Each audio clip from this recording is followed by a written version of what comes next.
You're here. From your protein. Get the vanilla kind. No one wins. Let's do this, everybody. Such a Welcome. good soundtrack. I know. What a movie. What a movie. We were blessed with such a great movie. Um, Welcome back to Olympia. You have been prospering up on the high mountain, but alas, your time on the mountain is coming to an end. Time to descend from the mountain, and the time to make your legend amongst the mortal world and its mortal histories is coming. You were also given an astounding revelation, one that is worthy of any sort of reaction, really, especially a large one. You found out that you are fateless, that your strand, your yarn, your place in the grand tapestry of the fates does not exist, or at least is invisible there, or however you want to interpret it, as your actions do have consequences. The events of your lives have still transpired. Xanthos still has children, and they are still bound to his wife, but his threat is not present. It is a great mystery, one that is both it is an astounding puzzle, one that the Fates have no idea how to interpret. And it seems if they had their way, they cut your threads immediately, restore balance. But there's no thread to cut. And thus, they are powerless to stop you, whether you decide to reaffirm the events of fate or to tread your own path. And hopefully, as the Fates have said, tread it very carefully, for some events might make the very universe bleed. There's a reason there's fate, and your defiance of it might do great and terrible things to him. With that, uh, most of you have kind of, well, some of you have kind of quietly contemplated what this means to them. Others of you have sort of been like, another day at the office. And some of you have just gone right out and told a couple of Olympians immediately. But I'm fateless. Candybus has already revealed in secret, not to any of your knowledge, to Aphrodite and Hermes that the two gods who you should definitely tell, of all the gods to tell, those two are the gods to tell. That you are fateless. If they have done anything with it, you don't know. But as it stands, they're just kind of, that's in the background. The wedding of Aphrodite, however, did transpire last week and is worth some consideration. It was a beautiful wedding that was chocked full of energy and feelings from various gods. Uh, she was brought Aphrodite by Candybus and Ares to return to her marriage and accept her fate in the will of Zeus. But it did not please Ares to do so, for he was actually very calm and collected for the god of war. This time, only one person died, which is impressive. Well, one person on Mount Olympus died. Who knows? Maybe he started a war downstairs because he is. That's how it goes. But he did demand a proof of loyalty from not Talenta, but Romulus to to slay uh, someone that he had wounded. Xanthos was like, but that's not very nice. And so Ares backhanded his ass across the room. But Xanthos lives to tell the tale. Unfortunately, Nicandros does not, as Romulus did make this show of loyalty. Uh, it did have an effect on him as he was kind of shepherded away by Hera and Hestia to kind of, oh boy.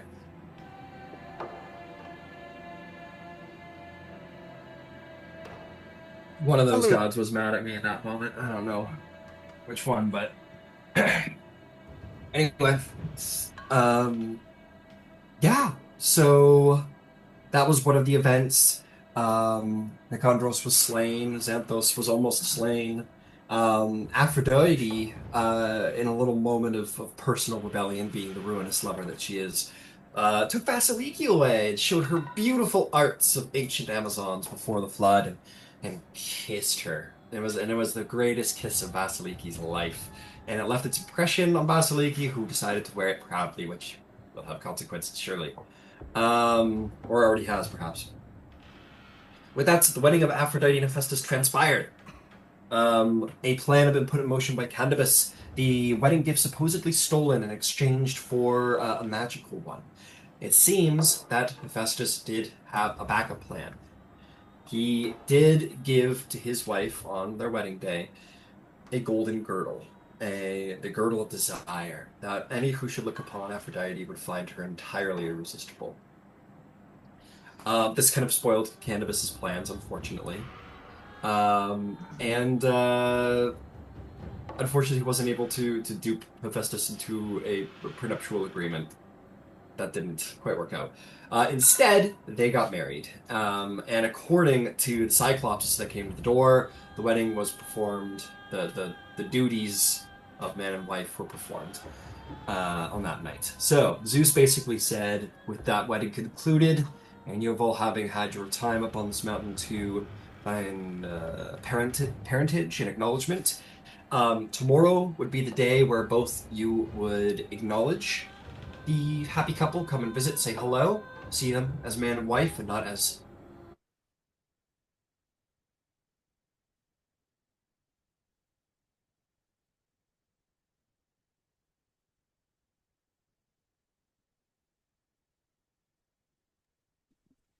Man, of all the places to freeze frame. Yeah, I know. I like that he paused, like doing this shit. It's absolutely the kind of picture that you should have as like a convert, like an improv game. What's he saying? Yeah, Totally out of context. 100%. Because there's so many. I'm actually gonna screen or screenshot this. Absolutely. Absolutely. Oh. Ah, somebody told him.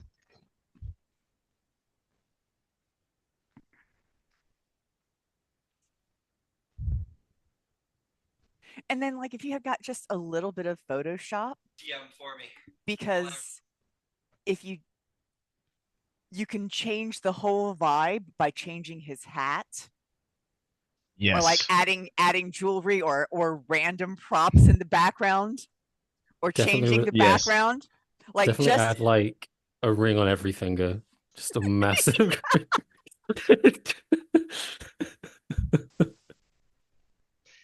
It kind of reminds me of have you guys seen those pictures?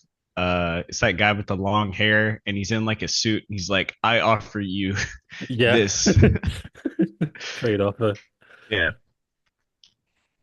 yes, as a screenshot, it was entirely meme worthy. Yeah. I think you could probably, like you said, put rings on his fingers and like Photoshop like a little a king robe on him. And just in the caption, just be like, and what can you offer me, peasant? You also twist. You feel like a dark underground like cult. Oh, put a little hood on him. With a hood on it. The shadow.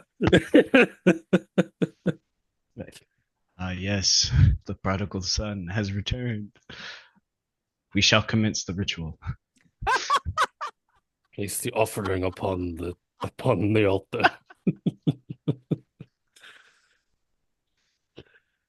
The Omnisire was angered with me. Oh shit! The machine spirits did not allow the litanies to transpire. They saw the sign you put up, and they were like, "Nah." Yeah. Dude, I hate you left before I could screenshot how you were stuck. No, I'm happy about it. You were about to have so many fucking memes. It was entirely meme worthy. Oh, it's recorded, so you can go back. Oh, that's right. awesome! No, it'll be on the Sariah. That's why we have you here. Oh boy. Well, that's annoying. If I don't get a fan I don't know how this stupid fan running my whole computer crashes after 45 minutes. Yeah. Yeah, Boo. that's the computer. I guess all of us on the screen together is just too much for your GPU. That's true. It's too much beauty. Yeah. All right, let's try. Let's keep her going. So we got Battle of the Bards and then down the mountain. That's right.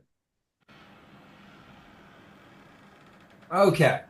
Oh, now, lady. Holy Jesus. We're very excited. This wedding completed. You guys do have your sort of battle of the bards that's been put. And yeah, tomorrow you will sort of greet the lovely couple, make plans for where you wish to go, maybe find out about rumors of great feats that need achieving down below. But you've already have a reception at the court of Thebes, which is pretty impressive unto itself. So we will pick it up from there. So it is evening time. The bride and the groom have gone to their wedding chambers. Now, it seems that something's been planned. So, with the assembly before you, Thyia, would you like to announce your event to the gathered procession? Oh. I suppose. Hold on. Above the table, like, are we doing this right now? Because Candybus isn't here. Most of us are here. I'd love Candybus to be here, but he is not. I don't know where he is. Okay.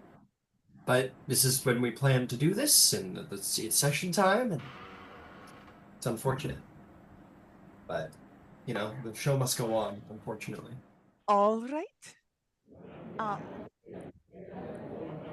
Then I will assume that all the people that are assembled are assembled.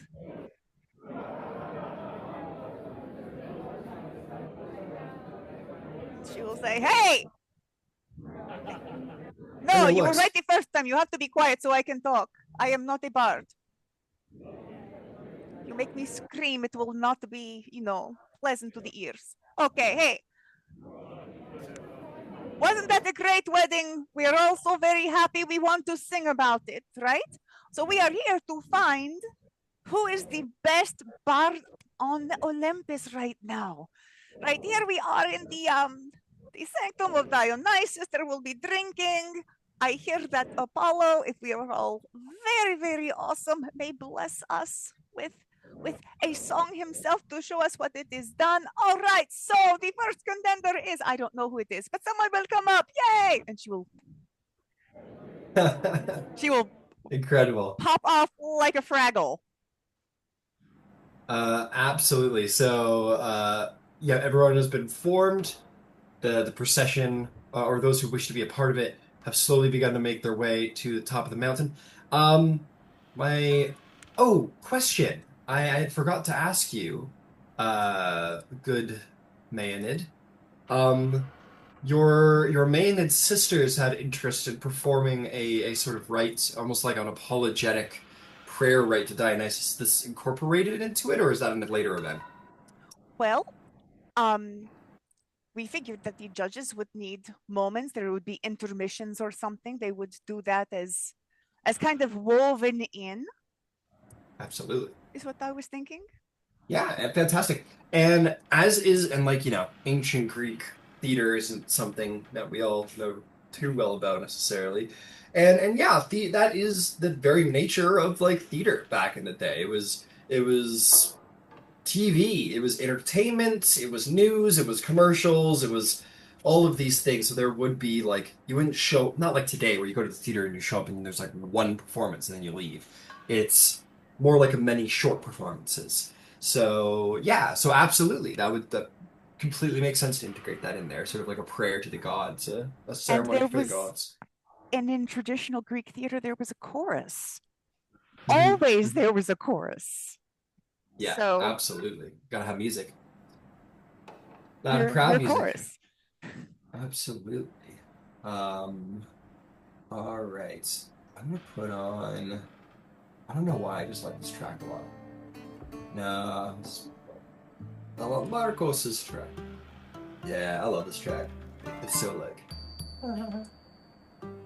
Okay, beautiful. So, yeah, I'm gonna just kind of go down the list here. Oh, there's one last thing I'd like to put forward for the recap because this might be time sensitive, relevant. Xanthos went to Hecate and said like, "Hey girl, what should I do?" To which she basically said, "If you are to be fateless, it might behoove you to gain yourself the insights of Pythia, a diviner of sorts, so that as you come upon events, they might be able to divine for you how events are intended to go, and you may make your choices there. So if you guys wanted to gain the fellowship, shall we say, of a Pythia for your journeys ahead, might be good to start looking into that. But in the meantime, well, Festus's tribe. Stupid Marcos. Okay. So I'm just gonna go down the list of my demigods on the mountain. We're gonna see who's playing today. Let's see here.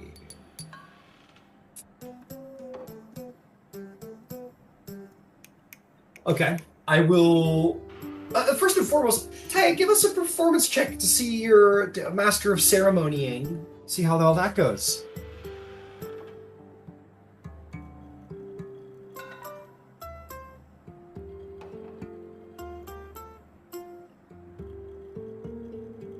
She's gonna roll the metal dice. Nice. Okay. Okay.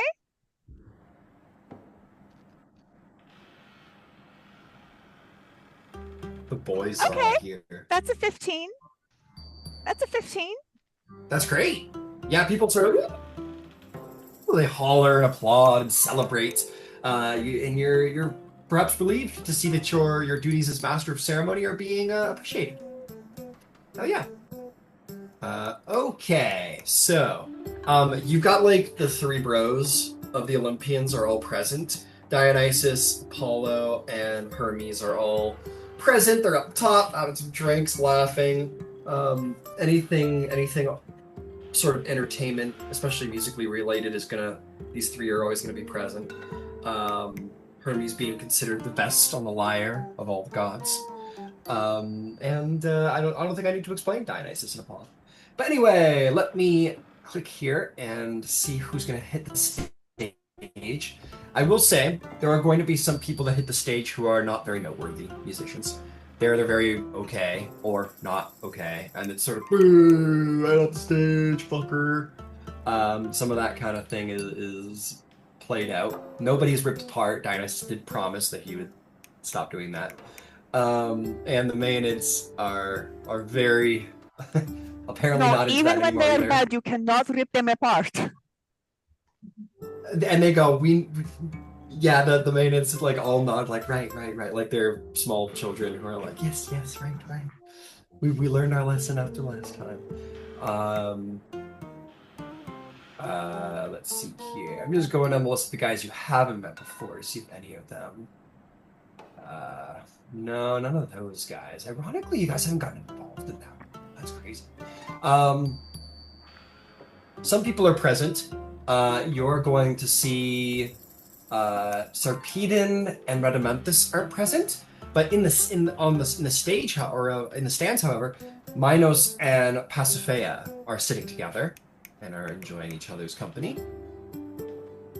As a reminder, you were asked to create a trial for Minos regarding this, which has not yet happened, I don't believe. The Amazons aren't here. We did talk about that. I don't know if we followed through. Talked about it at length. Candybus was.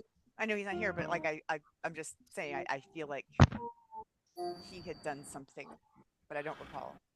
Shit. Sorry. He had a private meeting with Minos, which none of you would be aware of.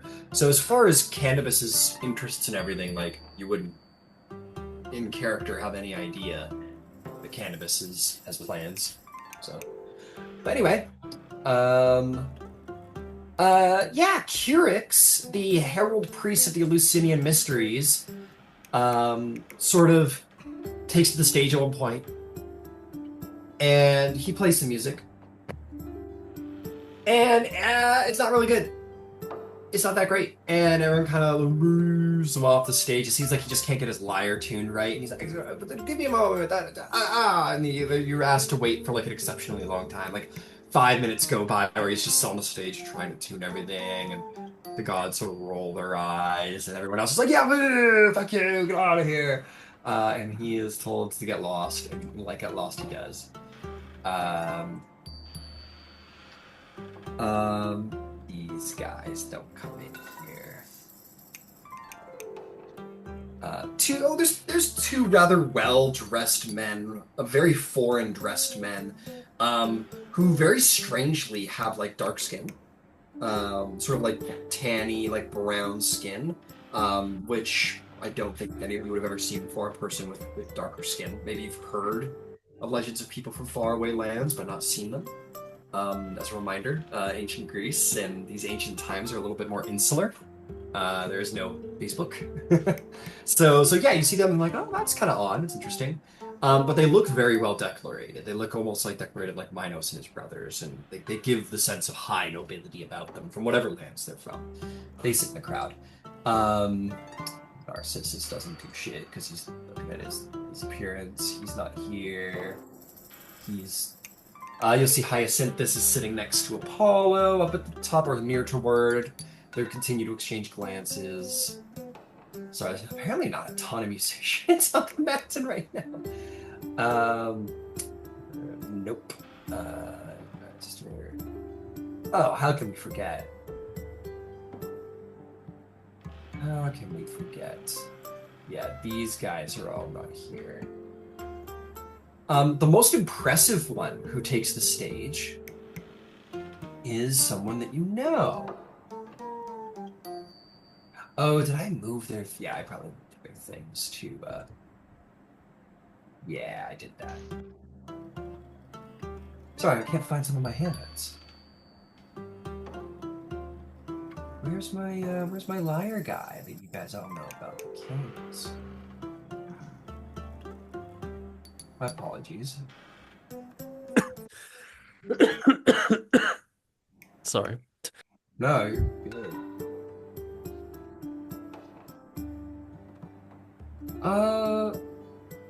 Oh, here we are. Sorry, I skimmed past him. The person who does take the stage and does sort of blow people away.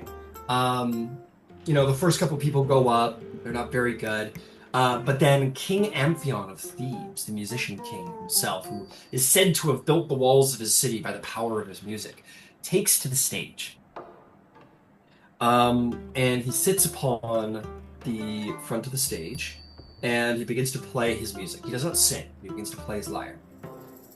And I will actually change the music for it. Here we go.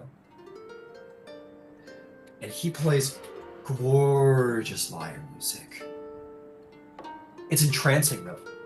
You listen, he's clearly by far the best to have taken the stage tonight. He plays his music with gentleness, with zeal, but with refined practice. And all the while he plays, you are going to see, silent as ever, stones. Giant stones fly into the air from beyond sort of the fall past the mountain. And they seem to kind of move and dance with each strike of the lyre is like it's like a little bop or a little push on one of the stones, and they move. And they kind of all transfigure around each other, some of them sort of like indenting here and there and changing their shape. And after a while, a figure begins to appear amongst the stones. And they all begin to sort of bump into one another and clump into one another. And slowly descending as the song is nearing its climax and sort of propping itself at the back is going to be a beautiful, I'm not going to say it's like a mastercraft, but it certainly is an idol, an image, a statue of stone of Dionysus, as he places this beautiful statue at the pinnacle and the back of the stage as a part of his lyre, proving the magic within his lyre and its power to build. And as the song comes to his end, he rolled exceptionally, well over 20. And the club, and everyone stands up. Hermes applauds. He looks around. He's like, "That's my guy. That's Hermes." And Apollo's very impressed with his music. Dionysus is like, "Ah, glorious!" And he applauds broadly. Everybody seems to love this guy. They're like, "Oh, that was the best music we've heard all night," and everybody applauds. Like, "Oh, best music on Mount Olympus."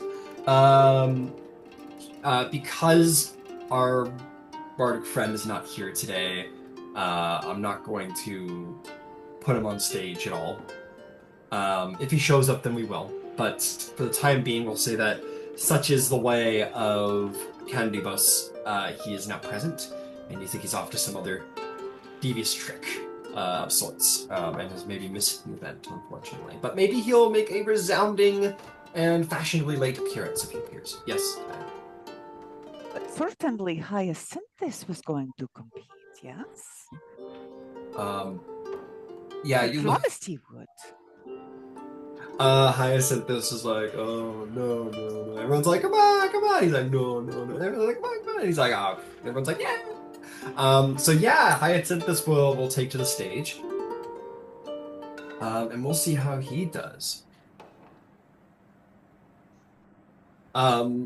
Hyacinthus takes the stage.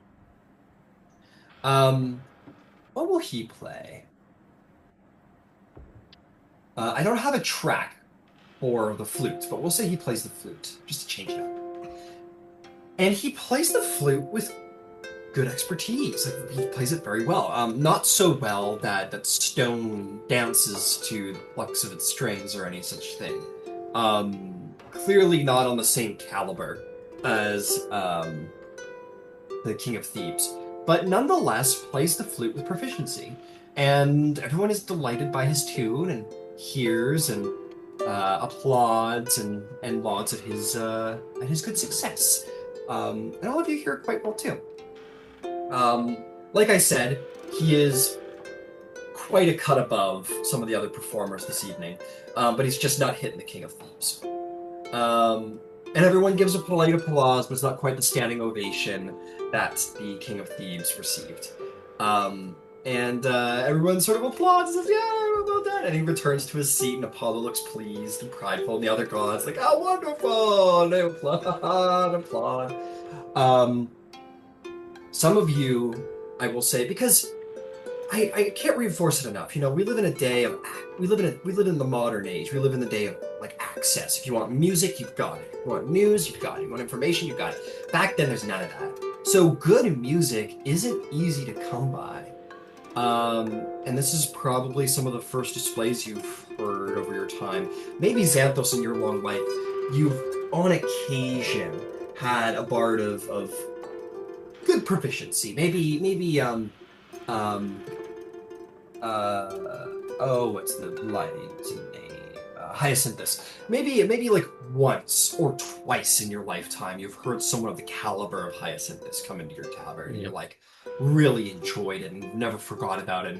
But this is the first time any of your ears have been delighted by the music of somebody like King of Thebes by Amphion. Maybe Candybus here and there. Oh, he's rolled exceptionally. Candybus maybe could compete. You guys have heard some music from him and been like, wow, truly astounding. Vasaliki, Romulos, Xanthos. And it's a delight. And I will say, and we all know music has a way of bringing about feelings and such, especially that sort of calmer spring music. It's very thought-provoking. So as we are in the theater, and this is the realm of Dionysus, where the mind, not necessarily for ill, plays tricks on itself and invokes feelings and thoughts as his music's way, I want to go around. So this is kind of going to be the music for the evening. There will be other events which I'm going to get to, but let's start with you. Xanthos, you're hearing the kind of music I'm playing. It's this beautiful, calming music of great proficiency. Where, if anywhere, where does Xanthos' mind wander to? Is there anything like tear-provoking or anything? What's going on with Xanthos as he listens to truly some of the best music he's ever heard in his life? I think after like the whole thing with Aphrodite's wedding and people making fun of Hephaestus, he kind of left the wedding feeling pretty cheesed off because he's Xanthos has been married and he can't imagine receiving that much mockery on your wedding day. He found that pretty causes a level of disgust for the other people there. But seeing this, he kind of is, thinks back to kind of what he left behind. He'd spent like a fair amount of time with like his granddaughter, just kind of running around the tavern. So, he thinks about like maybe what they're up to, how are they okay? They should be okay. Absolutely. You think with disgust and perhaps sorrow, sympathy for Hephaestus, about the mockery he received on his supposedly the best day of his life, and maybe the music fills you with sorrow or anger or grief, and wonderful. I love that. Thank you, Xanthos. I'm just gonna go around my screen. Romulus, you've had a very perhaps emotionally charged day. You had the interaction with Ares. You had you witnessed everything with Hephaestus, which to Xanthos' credit was, I mean, it must have been hard to watch. See a groom being laughed out of his wedding a little bit. And all the other myriad of things that have happened to you. What this beautiful music is playing, truly for Romulus has got to be some of the most hauntingly beautiful music. What's going through his mind? Is it invoking memories or feelings? What's Romulus feeling as he listens to music? Well,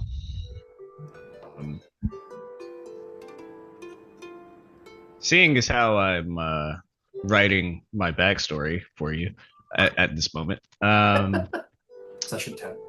Yeah. I would say that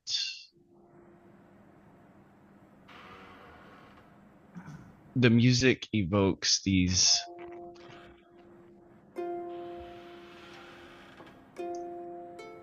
feelings of longing, these feelings of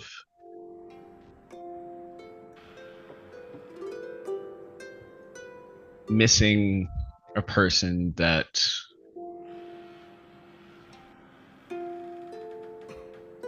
you wanted to be so much alike, but for some reason or other they can't be near you.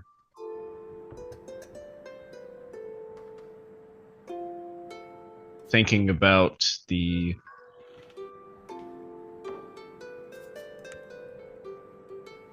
way that he's had to carry himself in his time here.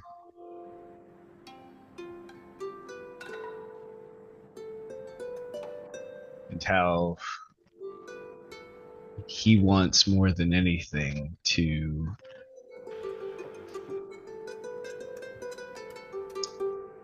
accomplish his mission. But now that he has made friends and fostered very good relations, it's almost as if his original purpose is a bit blurred.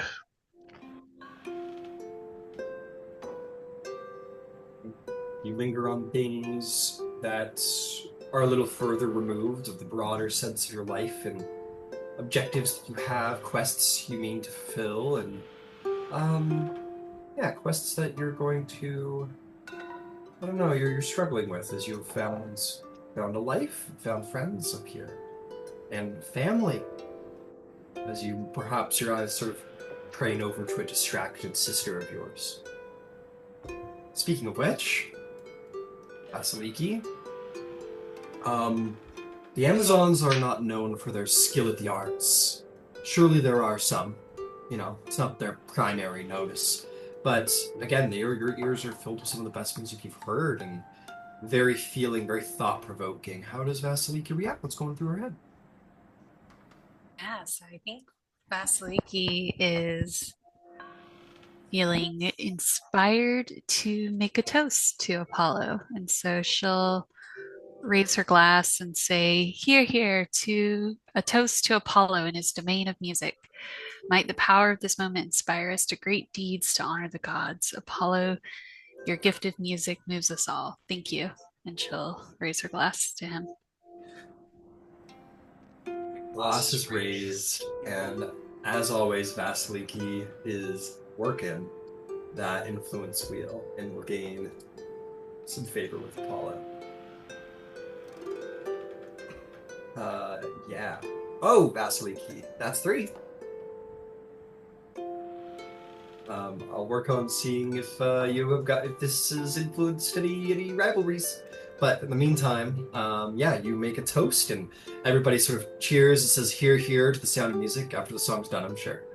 But in the meantime, Thyia, last but not least, your people, the Maeonids are kind of a musical people. More in sort of like that tribal kind of like the throaty kind of like sort of yells and laments. More of a primal music rather than like a dignified, graceful instrumental. So you don't get to hear music of this eloquence. I don't think, given your background, ever you would have perhaps heard something of this skill level. What is it invoking for Thyia? What feelings is she having?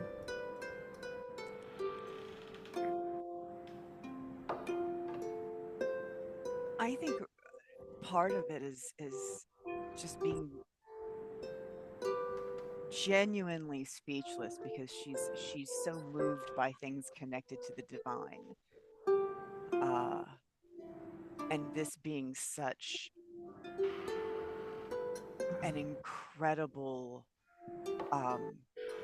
expression of divine essence, because this isn't fodder for the masses. Like, this is obviously something that is a gift from God, clearly. And I think that there's just that sense of stunned awe and wonder where you're not even breathing. Are you familiar at all with the World of Darkness with Vampire the Masquerade? There's one of the Yeah. Okay. Yes. So you know that there is one line that their flaw is when they see something of great beauty, when they see incredible art, that they're just fascinated. Yeah. The Toreadors. And I think what she's experiencing right now is that kind of perfectly still, barely breathing, hyper focused, and just perfectly present in the divine essence of what's being given. Excellent. Yeah, that is, of course, a something to be felt when you hear something as awe, just awe and inspiration. And as the musical night goes on, it goes from some of you, perhaps the more darker of you, feeling invokes feelings of anger, darkness, discomfort towards events that have transpired. Some of you hope, some of you inspiration, and some of you just pure unbridled awe, and all of which, bring are shared amongst those companions in the crowd, as many people feel very, very similar things. And as music comes to an end, standing O's are given for Hyacinthus, for all who performed today in kindness, but certainly for a very clear winner is everybody's given a time to sort of decide for themselves who they think the winner is, but a lot of attention steered towards Amphion, a lot of praise towards Amphion, and to no anger or rivalry to anybody in the stands. Like Hyacinthus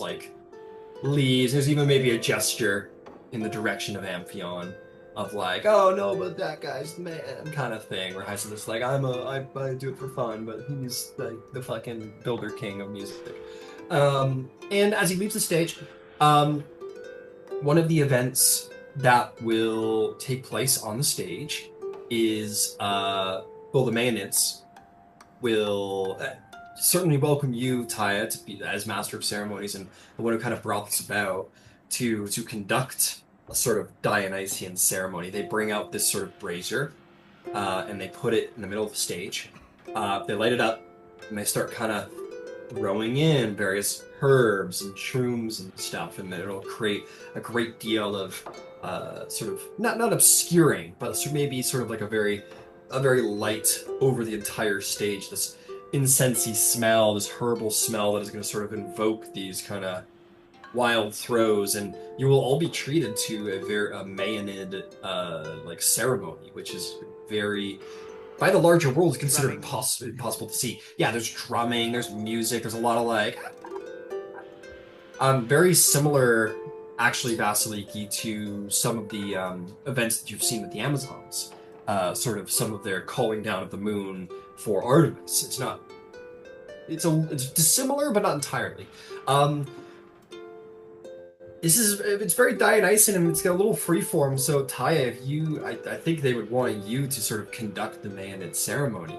Tell me what that looks like. How do you conduct the ceremony? What words are shared, if any? How do you conduct this ceremony where the Mayanids basically wish to appease Dionysus for their flaws on the stage and their affirmations of wanting to make the stage a protected place for its performers, a sacred place? There are no words because it is not what we do, but I think if I was going to do this, I would actually have them woven into the crowd. And it would start with she would start with just a simple drum beat, a simple one, two hands clapping. And then someone else would pick up with a slightly different beat that layers onto it. And then somebody else might start with a vocal tick. So what you end up with is this really complex percussion of found things. Not even drums, just whatever, taking your shoes off and clapping them together. Again, different vocal ululations, and not necessarily singing, but sounds that overlap, that go from sounding almost like a war call, and then calming down to sound almost like the wind through the breeze, and through it all they would be bringing people into the center. Like anybody was welcome to come in and add whatever they want to add, be it a simple beat or clinking a glass or just whatever, until it's just this cacophony of the entire audience, sort of a free form jazz percussion kind of thing. All right, excellent. Where music is accompanied by the beat of drums. Does any of the three of you find your way onto the stage to sort of join into this communal ceremony? If there's an invitation, then Vasaliki would. Well, yeah, because Thyia would have found you first. And yeah, Vasaliki, sort of dancing under the moon is a very Amazon thing to do. So this is definitely a little wilder, a little bit more freeform, a little less than you're used to.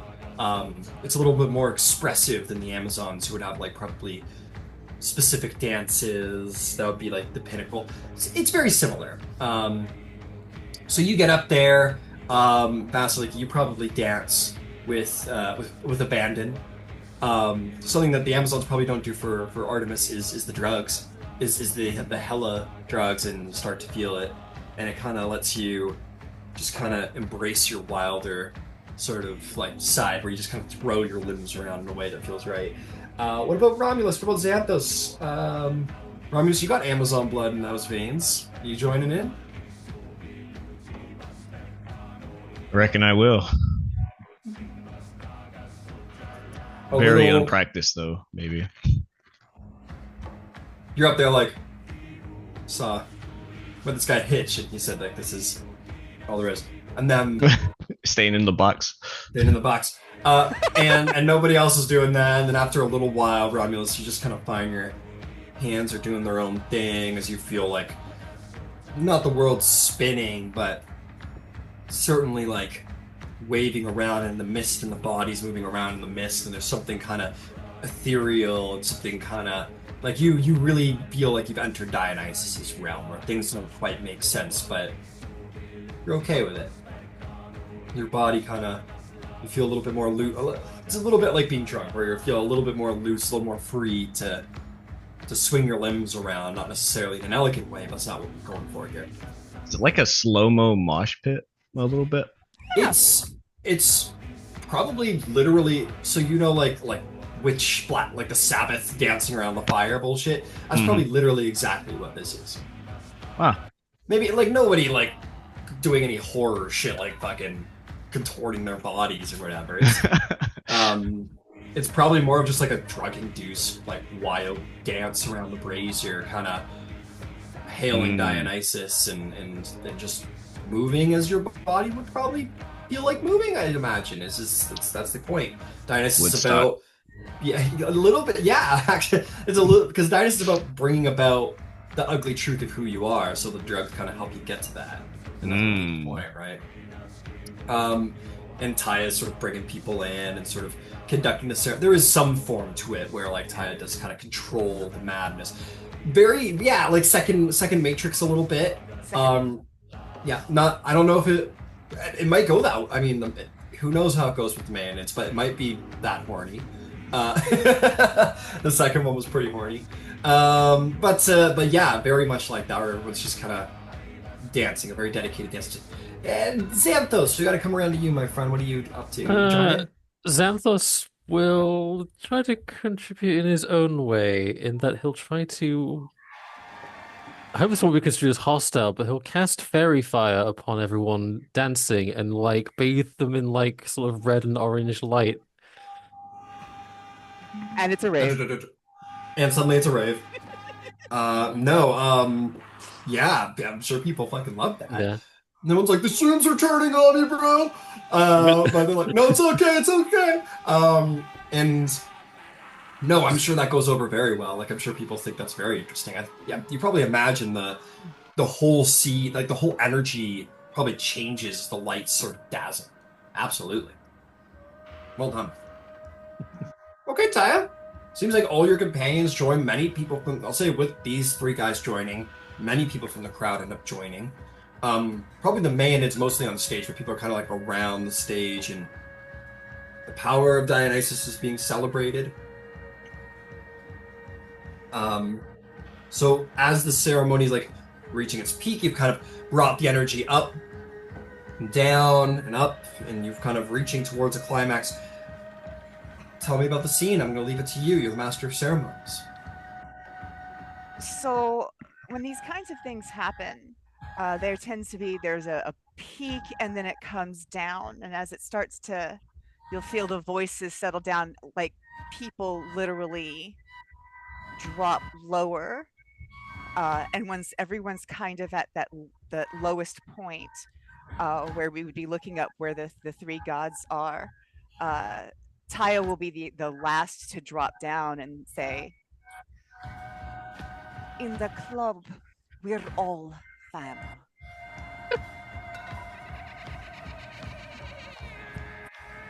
The club being the Mayanid Club.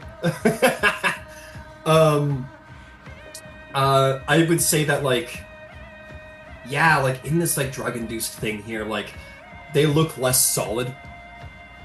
these three gods, they sit there, they don't look like audience members just like watching the scene. They're almost like these like incorporeal things, these like vast and powerful spirits that surround you all. And Dionysus is certainly the most prominent. And yeah, you say these things, Thyia. Surely the Maenads follow and say, "Name of Dionysus, and Dionysus, the power of Dionysus," and all sort of celebrate that. I would say maybe the movement, Thyia, sort of assimilates the energy of like this sort of like reverence or bowing down or acknowledgement of their greatness and piety, as if to say like we acknowledge your way is best. And then maybe this energy of like acceptance is meant to be like, and the stage will be sacred to all who enter it, that we're all on the same troop, exactly. And sort of at that peak, the stage is filled with the incense. All are dancing, all are making merry. And I think all of you would feel this like unified like joy, this unified like acceptance from the god himself, like all of your unified enjoyment of one another has like influenced the god and thus influenced all of you, and you feel that your prayers have been certainly answered. And I've got hella points to be given out. Good news, Vasaliki, at least in this realm and how you've gained your favor with Apollo, he has no rivals, so you will not be gaining any negatives.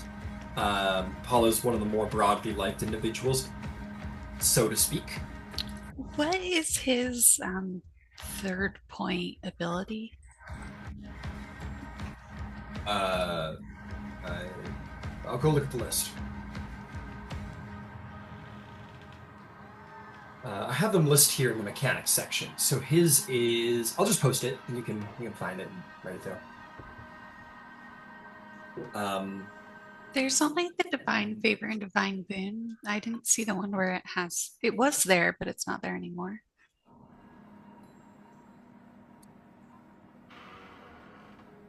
I mean, there's like sort of generic ones that if you're like at +3 with any god, you can kind of like call upon direct aid. I think you only get like the boon if you're their champion. No, it's the other way around. So if you're at 3, you gain the god's. Oh yeah, you do. Yeah, when you're at 3, you gain the god's divine boon, which is listed here in the divine boon section. And if you have title with them, so if you're the will of Zeus or the spear of Ares, then you can spend, or once every couple days, you can call upon the god themselves to do something pretty exceptional.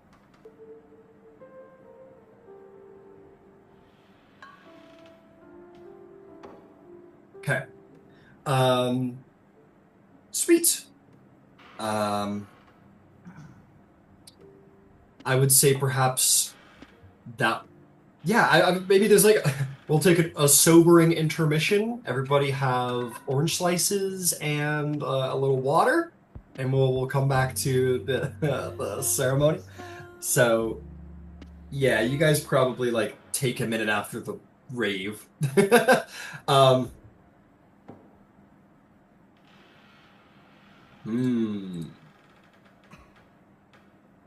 I'll give you all a point with Dionysus. You all either danced or contributed to the ceremony in his honor in your own ways. So I'm going to give all of you something towards Dionysus.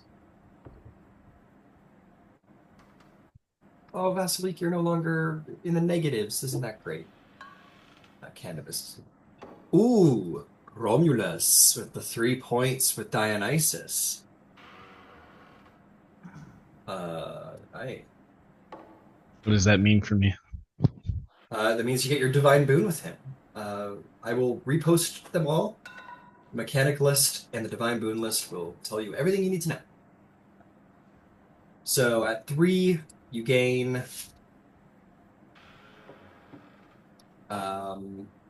where is it? Here we go. You gain the god's divine boon. Rivals of the gods will conspire against you. And if you choose to pledge yourself to that god and gain their title, you might be able to call upon that god directly for aid.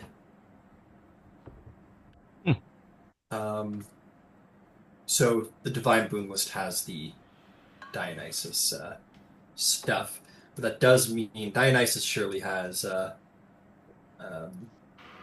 shall we say, enemies on the mountain. Actually, really, it's just Hera. Hera fucking hates Dionysus, so you will be at -1 with Hera now. That's a bad -1. It's not the best, but it's also not one where she's coming to try and murder you or anything. Okay. So, after a little bit of chilling out, you guys come back. The things are almost over, but, or you know what, I'll tell you what. There was a large sort of chorus of, like, it's time to choose, everyone, there's no other performers, who should we choose? Thyia, you're sort of called to the stage again to answer. To sort of conduct or figure out who's the winner.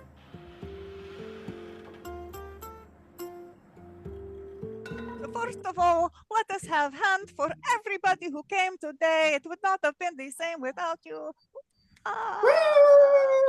Rah, rah.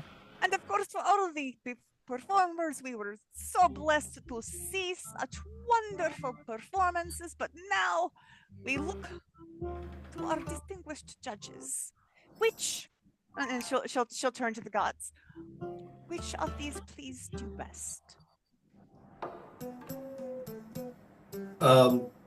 Dionysus is going to say, I shall be a tiebreaker if necessary, but I have been much appeased this day.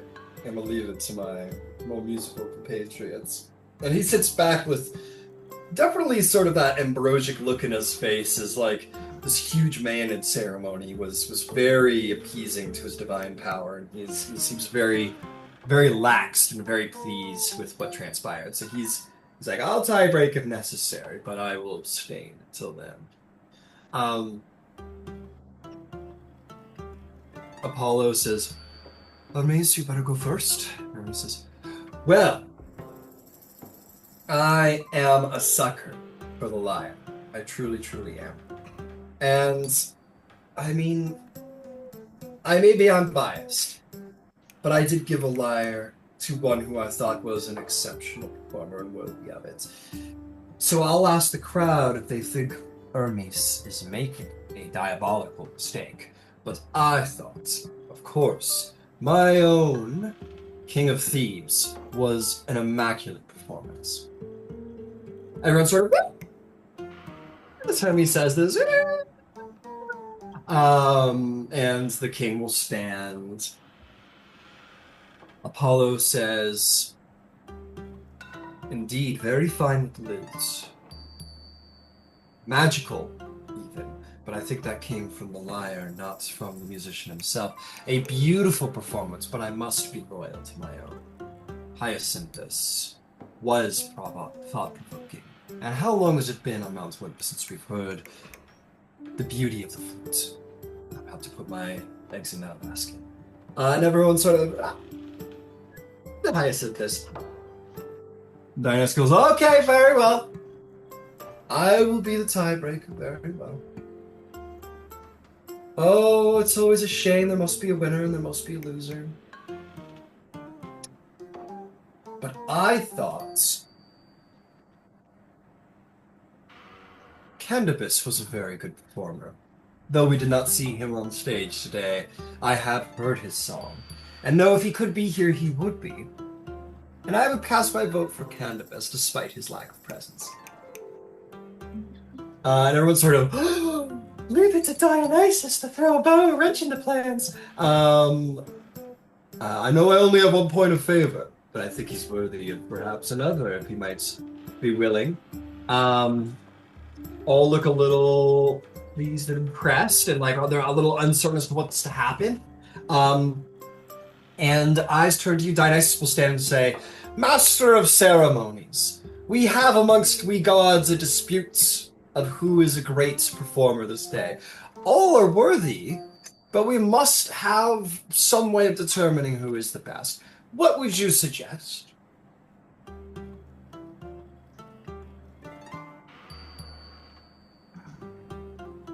I would suggest a singing competition or a competition in poetry, something that required only voice.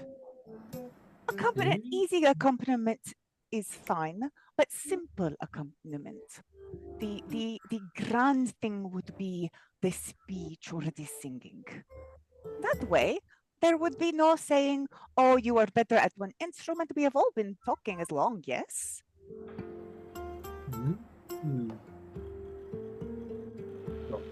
Dionysus says, "What say you, presents, fairgoers?" And all are like, "Well, yeah, I'll applaud you, Thyia."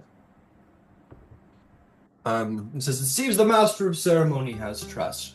Very well. If it is well with you, my brothers," and they all kind of nod and says, "then we will follow the recommendation of our master of ceremonies. At a time of Thyia's choosing, when good Candybus can be called to the stage, we will have a ceremony of voices, and we'll see whose rings out the truest." Sounds like we'll be back tonight then. Exactly. And I will say, King Amphion will stand and say, "Before we end the ceremonies tonight, I would like to make a recommendation to the Master of Ceremonies, of course. I would not wish to step on toes. But considering that we are all to descend from the mountain the morning next, not tomorrow, but the day after, we all must go back into the world. And we have so many far travelers. Perhaps it might do well while we're all assembled to hear some of the news of the land, to decide where we might begin to make our paths." That would be wonderful. Thank you for your wisdom, Your Majesty. Should we plan on doing this now? Or should we do this when we all meet again? Or should that be what the bards tell us? They all kind of look around, everyone kind of discusses quietly, and you can kind of hear like the talks and the chitters around the stage, and people think like, this has already been a magnificent ceremony. If there is to be another performance, maybe this would be a good way to sort of like give it some meat. So maybe news will be told at the finalists. I love this. We will have a finalist. It will be an oral competition. Is it what we're calling it, perhaps? Don't let Candybus hear you say that. And it will be about who can express the news in a way that is most pleasing to the gods. Yay! Yeah! And a final applause is had. And a bit of a free-form sort of portion of the night takes where people kind of cheers and share wines and give praise to the performers, and some people may begin to saunter their way back.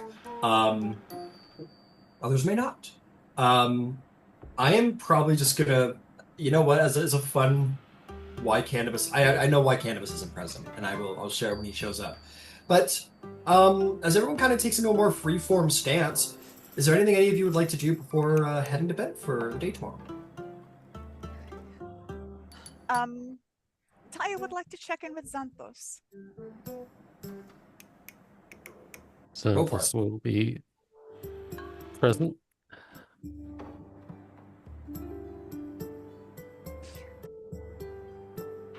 I am sorry for what happened on the day that we first met. And my sisters are also sorry.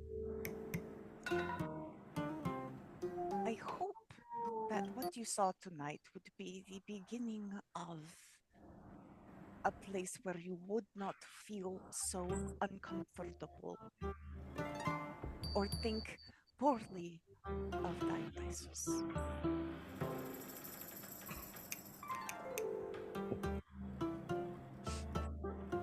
not have to say anything. I just wanted you to know that it was not done without thoughts of you in mind too, and I hope you sleep well. This was a fine event, Thyia, and I was glad to be present for it. I'm glad things went well. As am I.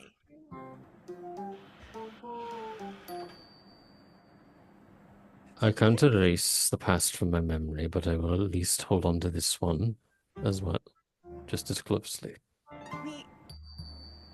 It is not possible to change the past, and I do not think it is good to forget it. Because if you forget it, you will likely make the same mistake again. But I think it is good to grow. And maybe this is us growing.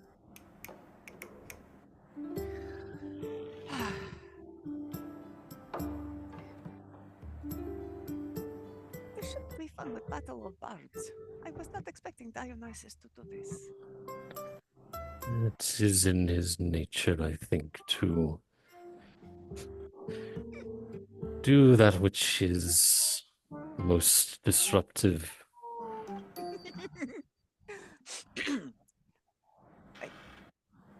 I know not everyone thinks it is charming, but it is kind of fun sometimes, you know? Things get so serious and you can't always change things. You just have to sort of go with flow, and sometimes it is difficult and you want to rage and go, but I don't know. Then at the end of the day, you have raged and you have gone, and you have big mess to clean up, and nothing is different. And you still have to come up with solutions that do not involve hitting things, which is very unfortunate. But it is the way it is. I go to bed now. Good night. Good night. As you say that, and some people are beginning to head out, you hear through the crowd as the ceremonies of the Vow of the Bards coming around. Someone says, "Wait! Look over there! It's Candybus!" And standing at the top of the stage, who has finally escaped the grasp of Antiope, who surely was feeling inspired after a wedding. Candybus, fashionably late, as you would expect nothing less, has arrived. I hope I'm not too late. Everyone's like, "Woo!" You made it into the finals. Oh, that was easy. It is you have to sing or do poetry or something with your mouth. And it has to be about the news. The news. The news, the things that are going down that are not on the Can someone express this in a way that is not going to get me in trouble with Candybus? Anyone? No, you've dug your hole. I'm thinking this is going great, actually. I like that you were like something with your mouth, and he was like, You don't say. My power grows with each sentence. Convey the situation in the lands below Olympus in a creative and musical fashion. I think that would be the best way to put it. Candybus, he said the lands below. You know what that means. I know exactly what that means. And we cannot even say you have to be careful, you will lay friend down, God, because it is like Dionysus. It is those three. So like whatever. Don't get killed. Right? It's like not to piss off one of the gods. Figure it out. It'll be fine. I mean, I'll do what I do best. So yeah, that's my answer for Candybus's lightness is like, you were like, all right, Candybus, you were like, all right, I'm gonna be the best bard of Mount Olympus, and then like a wildcat, the princess of the Amazons cornered you, and you know, and now you've arrived a little late. Gotta continue being the best bard on Mount Olympus. Yep.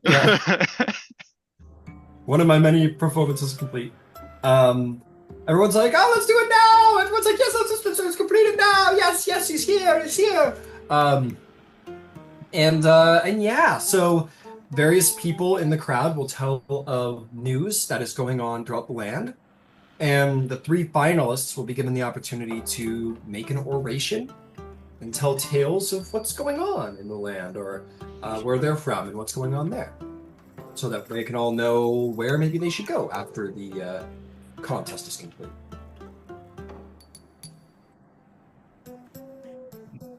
So, what do you think, Candybus? Best for last? Yeah, let's do best for last. Okay. All right. I'm gonna... Let's see here. How best to do this? Okay.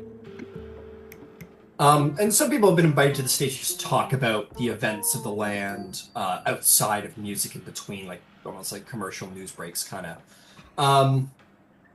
Let me ask: does any of the party members have like news of what's going on around the land, or would like to make rolls to see what they know of news going on around the land, and see if they want to share that in front of the crowd? So, does anybody want to share about news in the Greek world in front of the crowd? I mean, I have news on what's going to happen in the land. There you go. That's okay. That works too. But if any of the rest of you wanted to as well, you could do a roll. I think Vasaliki, you would be the most uniquely geographically inclined about what's going on in the east. Cool. Why don't you roll me a little history check about what's going on with the Amazons lately?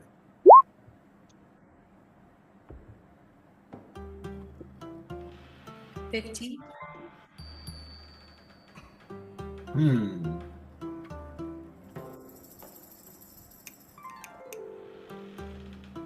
Is there something that you would want to tell about or not want to tell about? Like, give you some news. Nothing in particular comes to mind. Okay. I'll just give you the general state of affair for the Amazons then. You would know that Queen Hippolyta is queen. She is, she's very, she's a champion of Athena, so she isn't, conquering. So maybe that might be news. It might be fun for you as an Amazon to be like, you need not fear too much, for the Amazons do not mean to come for your lands right now, yet. So that is to say that the Amazons are not in a state of conquest. They're in a state of building right now. Your mother has turned her attention to the power of Athena. So sort of wisdom, lawmaking. You know that your mother's trying to steer your people into a less wilder way, in a more advanced society. Is trying to build them up as a society inside. So while raids are still conducted on nearby lands, Themyscira isn't planning conquest or war at the time being. Okay, sure. I'll share the news of Queen Hippolyta specifically, and tell a little bit about her in a way that honors her and talks her up, and maybe strikes fear into the crowd as well. She's a warrior queen, and not necessarily share that they're working on building, I don't know, almost like an intimidation factor. It's not maybe it is a deception, but I don't know, she's shying away from the fact that they're working on themselves and building up, and she's trying to pursue the reputation that we're fierce raiders, and I don't know. But also speak to Queen Hippolyta's wisdom, and that she's I don't know, because Athena is a war god too. So I don't know if that made any sense. Yeah, it made complete sense. You're you're not trying to spill Amazon secrets, but you're trying to share news about them that holds to their fierce legend. I totally get it. Why don't you make me a performance or intimidation check to share the news that the Amazons are not on a mission of conquest, but still people to be feared as they are building their strength. 13 intimidation. People listen to the news. Some of the more daring kind of are like, okay, all right. But there is like a malady of fear as the topic of the Amazons are broached, and you think you got the influence over people. A lot of people here mean to be like brave travelers and warriors, and for those people, it's a little more like, okay, got it. But for those who are a little bit more lower on the totem pole, what's her name?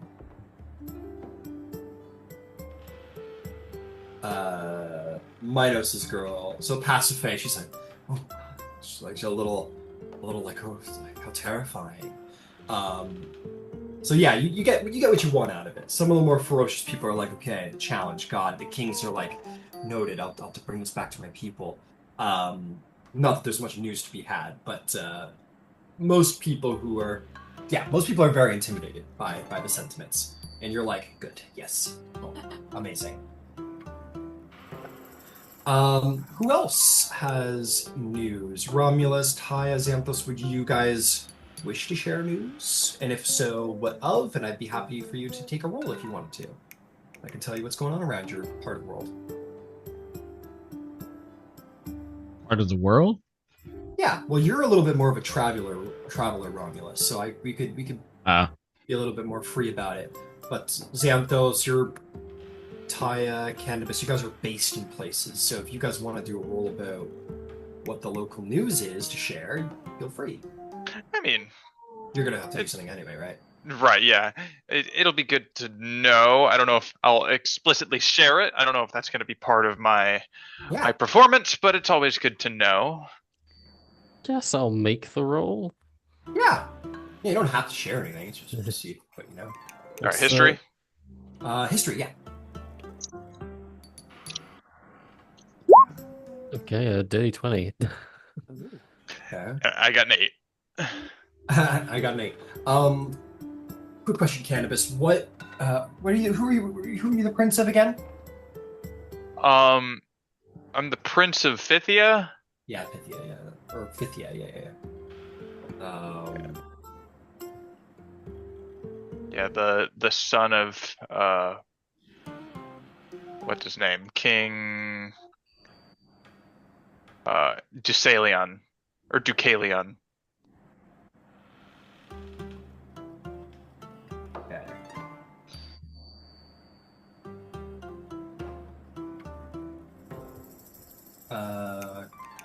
Just checking up there. There it is. Ththia, right? Yes. Excellent.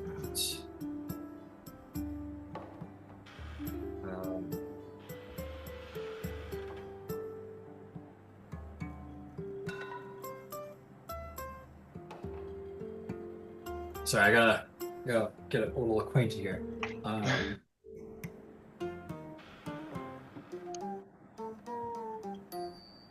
Okay, understood.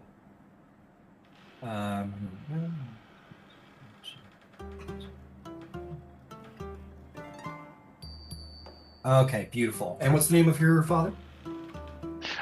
King Deucalion. Or Deucalion, or Deucalion. So, okay. Right, okay. Beautiful. Okay, so what you would know of your land is the following. Is that it's a good land. It's not like super prosperous right now. Like they're doing fine, but it is kind of always been the way of Thyia to be a little. They're not. It's not an island of like lavishness. There isn't a ton to go around, and that's because there's just like not enough people on the island. There's plenty of resources, and trade would go well. It's just like the population is a little bit sparse. And maybe it's because you come from a line of like elvish kings, and elves don't reproduce a lot. So maybe a lot of his followers are sort of elvish, and thus there's not a lot of there's not a lot of people on the island. So it's a prosperous land. There's not a lot of population. Your lands are kind of they do get harassed by like pirates a little bit and bandits a little bit. But it's well enough. Like it is no Macedonia. It's no Mycenae, Messenia. It's no Mycenae, but it's doing all right. And that's what you kind of know, is that they're just kind of trying to find people to live there, to work the land, which isn't always easiest. Mm-hmm. Yeah, that's what you get with an 8. Okay, Xanthos, woo! With your big 20. I think quite fitting, because the innkeeper usually knows all, huh? So, what you know, because you're kind of from the Macedonia lands, and you would know that the lands of Macedonia, though there are no great cities amongst the quote-unquote civilized settlements, they aren't small time either. The Macedonian people, their Thracian neighbors, because of the wildness of the frontier, they are a strong and hardy people. Very warrior-like, very able to defend themselves from anything that might come out of the wilds. Wolves, bandits. So the Macedonians don't lead a lavish lifestyle. They lead a harder life, and that has made them strong.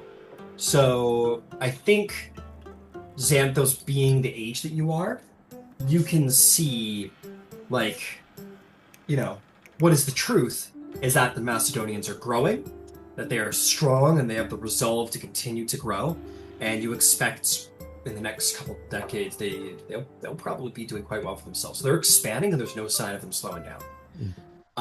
So that is what you know of the Macedonians, and that's sort of more rumor about the Thracians, which are their neighbors. They're more northern eastern neighbors. But as for the wilds, which you would have a very unique insight to, because the frontier is a land of mystery and myth, you would have news of the centaur herds that travel the wilds.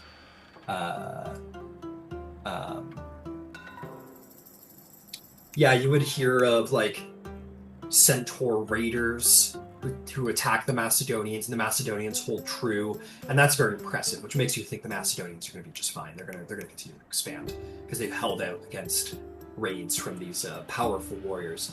Your family has probably done. So there's two cultures of centaur. There are the raiders, and then there are the traders families. And you've probably done a lot of business with the trader families. So you know of them. You know that the centaurs are prospering either through raid or through harvest and discovery and trade. I'm going to give you a lot because you rolled really, really well. And you come from a very unique land. Your bar, we talked about your bar. You've seen a couple of Triton wandering around telling stories of the Aegean seas in recent years, telling of hidden cities, hidden elven cities at the bottom of the Aegean. Anyone who has the daring or the ability to descend to those depths, maybe children of Poseidon, might find great riches of pre-flood civilizations. That is what the Tritons speak of, but their curiosity has brought them to the land. You have heard of islands that hold concentration of the dwarven people who make beautiful crafts that are worthy enough even for heroes to wield. If you can only find their island, perhaps you might gain their prosperous goods. I will give you two more things here.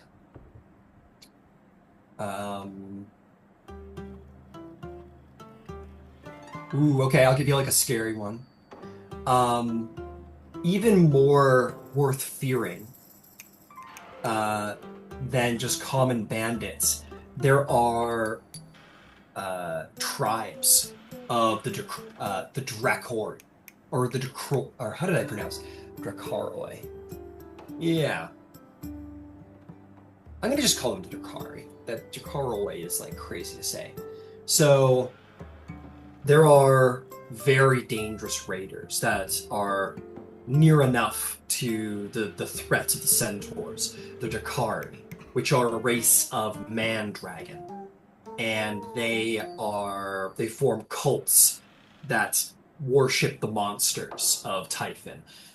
Different tribes worship uh, different beasts. Some worship the dragon, some worship sea creatures, some worship the manticore or the chimera, and they are anyway. This is going on and on. But you are aware of the Dakar, and they are very dangerous bandit warriors. They are more dangerous than your average guy on the road who's going to take your wallet, and they are at large in the frontier. That is a great danger to beware of.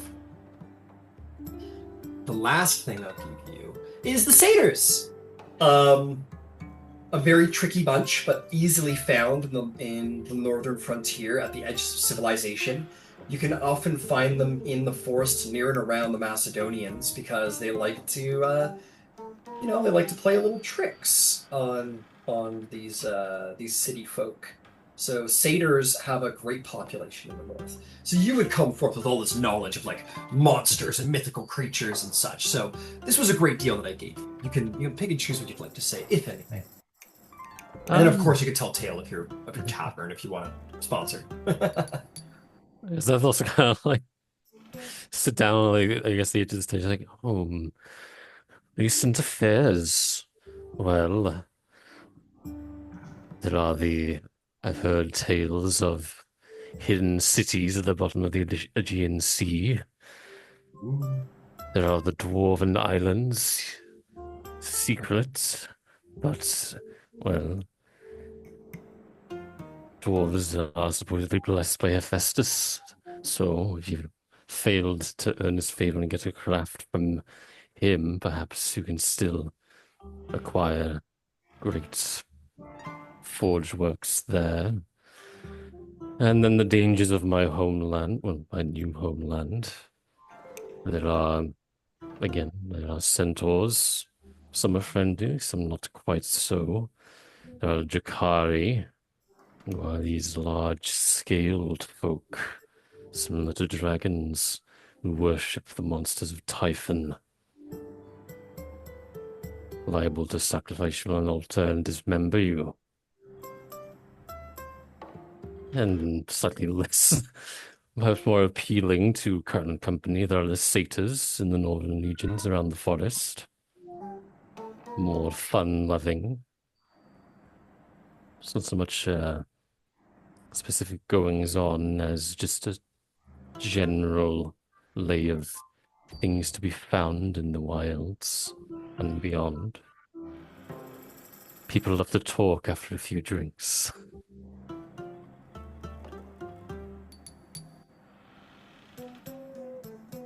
I think a great deal of interest, especially amongst the adventuring folk, hearing of the dangers of the Amazons in the east, and the path to that is through the frontier. And I think you get a lot of excited eyes from the more sort of adventurous types.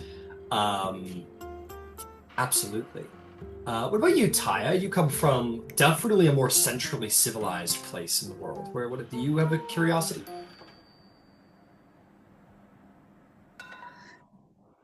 So I rolled a 9, and she's from Delphi, so I don't know what she would have. I think you could with a 9, I think you just bring out the usual news of Delphi, which is you'd be like, oh, like the greatest Thyia in all the land, the Oracle of Delphi, resides in Delphi, which could be found west of Thebes. And both commoner and king come to her to gather great insights about the fortunes of their entire lives. And so you could tell about what you know of Delphi, about the Maenad presence, about the power of the Oracle of Delphi, which would be very important knowledge for anybody. That is exactly what I would do then. Perfect. Because, like I said, people don't have fucking MapQuest or Google, so the only way people know about Delphi is if the word is spread. And you spread the word, and many seem interested to go and to learn maybe about their legend. Maybe learn about, gain some insights on how to be great. Maybe some of you, Xanthos, Vasaliki, Candybus, the most powerful oracle in the world who is said to shape the fortunes of kings and men alike. If you wanted to make your legend or know something, this is probably This is probably as close to Google as you're getting, or a crystal ball. Literally a crystal ball as you're getting. So maybe some of you might have an interest to visit Delphi and hear the words of the Oracle and learn great omens of your adventures.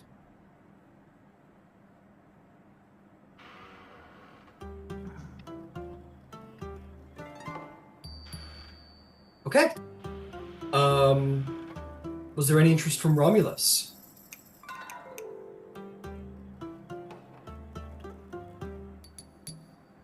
Apparently not. Okay. Let's see. Some news from people around. King Minos would take to the stage, and he would say, Crete is strong. My capital, Knossos, prospers greatly. Me and my brothers have worked well to build laws of goodness and fairness for people and king alike. Crete prospers, and any who would wish to live good lives under fair and just rule, I would beseech you find those city-states who hold alliance in the Cyclades with Minos, with the Minosians, with Crete. And he would just basically say that, like, he'd talk up his side of things, right? He'd be like, it is the... Oh, I'm trying to... Hang on a second. There's someone I want to...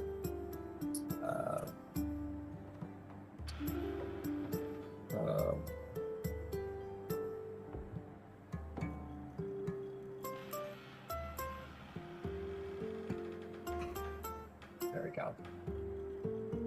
Oh, come on.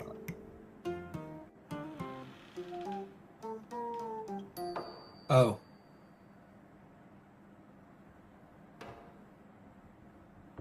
There we go. He would speak and he would say, the king of Mycenae, this, Eurystheus, he is a weak king. He may have a great deal of alliance with the Mycenaeans, but do not be deceived. It is by the work of his great father that the Mycenaeans have become so prosperous. He was not built for the throne. And we of Crete have proven this through our superiority of the sea time and time again. Be not deceived, for the Mycenaeans prosper due to thanks from Cretan mercy. So, if you wish to be a part of the civilization that dominates the Cyclades, the Aegean seas, ones who have prosperous laws and ones who do well at sea, if you wish to make your legend in battle, perhaps there is a Cretan ship for you to board. If you wish to live prosperously, there is no shortage of cities that owe their allegiance to Knossos, that I bid you join, follow. King Minos welcomes you to Crete, if you would be. There's an applause there, as everyone's very interested. Certainly the most politically powerful mortal on Mount Olympus speaks. Hyacinthus is like basically begged to come on stage to speak of the very mysterious Spartan warriors. Prince Hyacinthus comes to the stage.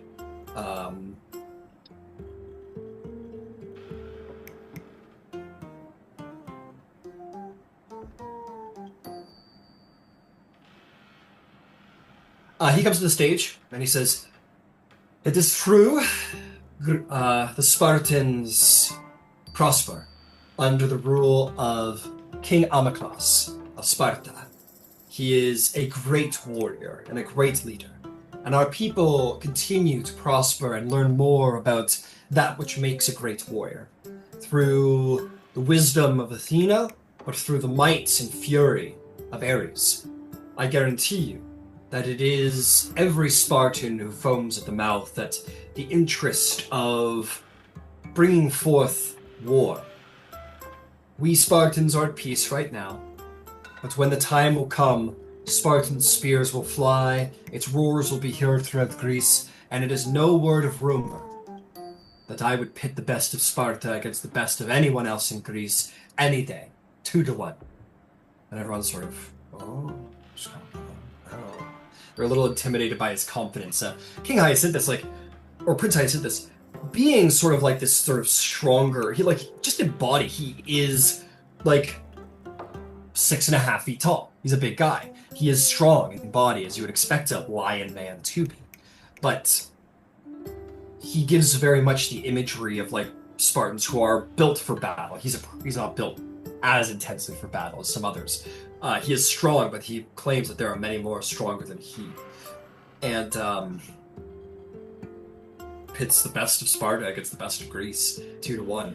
And it does bring a bit of like, oh, okay. So heard it from the prince himself, and so people are pretty convinced that these Spartans are not to be messed with.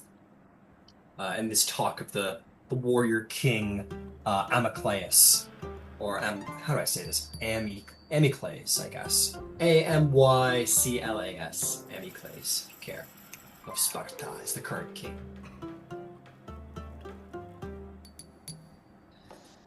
He sits down. The king of Thebes will stand. And he will say, yes, Thebes. Thebes prospers. We have high stone walls that protect us from bandits. Our neighbors are in alliance with us as we have alliance with the Mycenaeans. We prosper in Thebes. But I would warn, if you intend to go to Thebes, your only paths are back north or south to the newly growing Corinth lands and down into the Mycenaean propers. Do not go west, for there are tales of a great serpent beast, one of great danger. There is a settlement there, Procopia, I believe it is called, that lays on the most southeastern tip past Thebes, and it is dominated by this monster. I would caution all not to go there, for it is a great danger. We have sent many warriors to treat, and very few have returned, only with legends of danger. Many on the mountain show appearances of like, oh, now this is glory. A giant serpent to be slain to free people from tyranny? Hell yeah. So people seem to very much love this idea. And that's kind of the news of the land. But King Amphion tells his news with an accompaniment of song. He orates sort of the news of the land, and he accompanies it with his music. Clearly a better performer with a lyre than he is an orator. He rules fairly well. He rules fairly well. And people are entertained by his oration. He clearly has the poise of a king who could address the masses and make them well, and that's his performance. I glossed over it, but Hyacinthus also orates, and he orates loud and proudly with the zeal and the sound and the growl of a great lion. And he and Amphion are kind of on the same level as far as their skill level goes. As this was part of the festivities, the Battle of the Bards. Candybus, would you like to go forward and speak of news and prove at your oration skills and maybe take home a victory? I absolutely would. Magnificent. I will step forward with an air of confidence, and I will speak not of the past, but of the future, as us demigods descend the mountains and into the plane of man, and we will. I see that the future of these people, it's still young, but it will be the dawn of beautiful people. The beautiful people will take charge. Make me a performance check.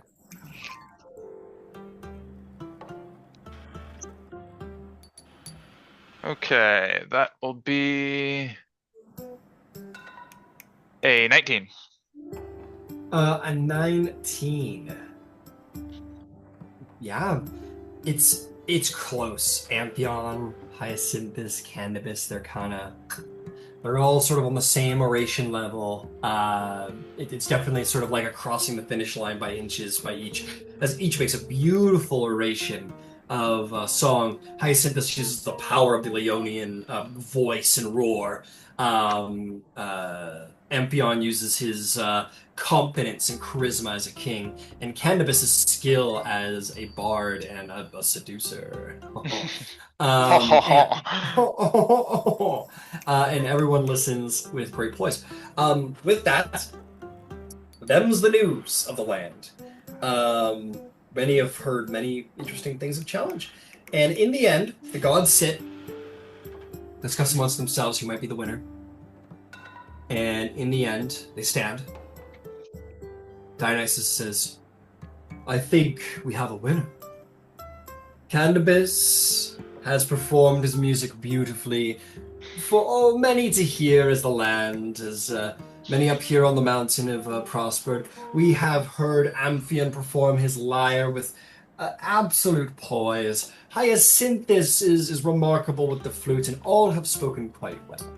But it is to the thoughts of the gods, especially Hermes, the messenger god, for who need be able to speak better than one who must carry messages of Zeus himself.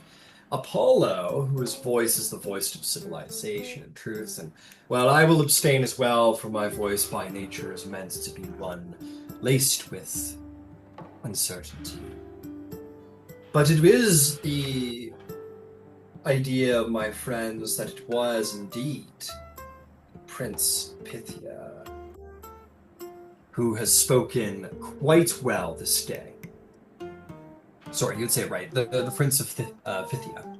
The Prince of Thyia has spoken most well, with languid tongue and with great news of things. He has spoken of values of the gods, for what more is a sign of the love of the gods than the beauty one carries upon their face? I mean, look at you all.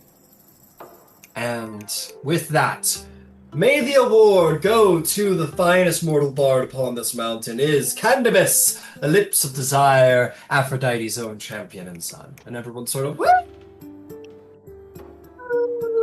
Hyacinthus takes his hat off and goes, God damn it! No, I can just do that. But either way, there's a great and remarkable celebration. And Apollo says, I think there should be a reward. There should be a reward. And everyone goes, yeah, there should be a reward. And Apollo says, I would ask of you, Candybus, reward. A reward there must be. And so I ask you, would you receive the reward from me or from Hermes?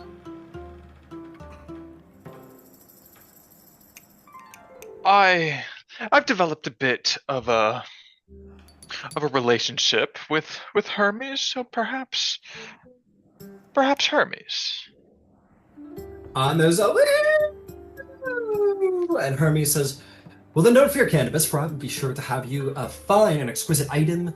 I'll have it to you on the morrow once the craftsman is done with his great attempts. And everyone sort of and everyone says, and everyone applauds broadly as that's the festival, and as the day grows late, and Apollo says, well, all of you, best you all be turning in now, for it is the sun's turn to rise soon enough, and sleep will be needed tomorrow, I'm sure. And all of you may go and get yourself some sleep. Unfortunately, Candybus, that will cost you a point with Apollo, but it will gain you one with Hermes. Yes, in that moment they were rivals for sure. It was him or me.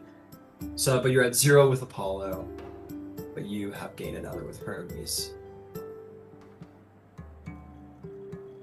Look at you go, you and Hermes, buddy, buddy, buddy.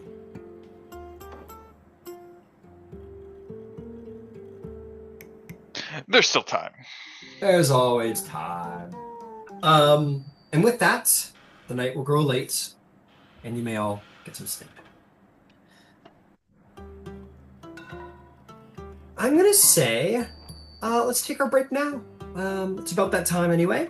And when we come back, you guys will have your final day to decide what it is you want to do with yourselves.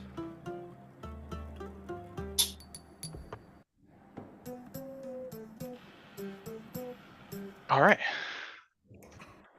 So we got one more day.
Hi, Gucci baby.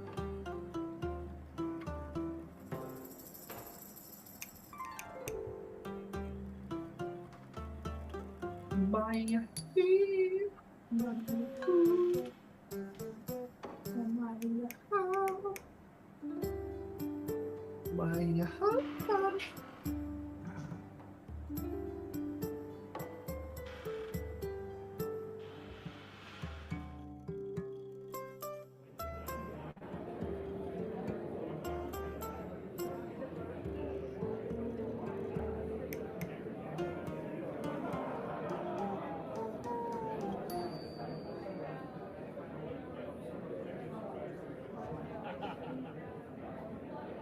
So good.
man. It's just drinking straight demon blood.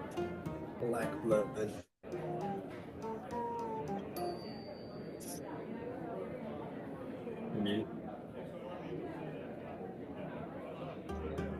I did like a whole tastes like home. All right, why don't we get to it?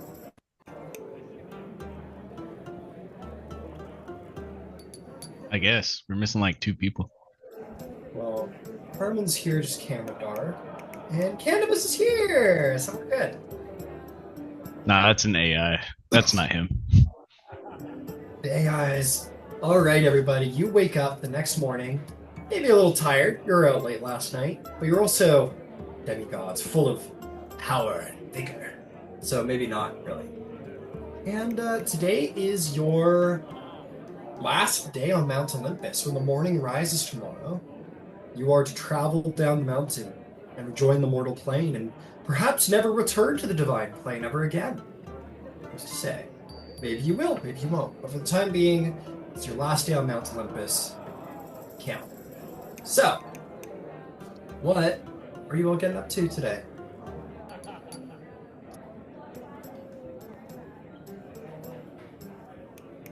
I mean, I want to find out if Aphrodite's emerged. I want to know what's happened.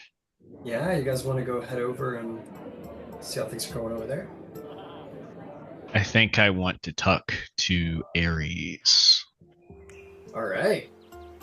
Well, it will be a bit of a ceremony. So you'd probably be best to. It's not a ceremony. But it is a gathering. So you're probably best to find him there. Is all I'm saying. So if you went with, you'd probably find him. Does everybody want to go to like the morning after ceremony? Or it's not really a ceremony. I keep saying ceremony. The morning after greeting. Okay, great. In the gardens of Aphrodite, you come, and you see that it is filled with gods, both minor and great. It is filled with no shortage of demigods, and you are going to see the couple is present. Aphrodite is on Hephaestus's arm, and the two of them look pleased. Hephaestus looks a little like. He looks like he doesn't really want to be doing this, I'll be honest. He looks like he doesn't like this part. His eyes are sort of scanning around, kind of like a little bit of a look of like, I don't like these people, maybe for obvious reason. He definitely looks like the reluctant groom, but being well enough behaved. Aphrodite, much more the extrovert amongst the two, is very pleased and says hellos and thank yous and we're so happy and blah blah blah blah blah. Can I insight check Aphrodite? I was gonna do the same thing. Go for it, team.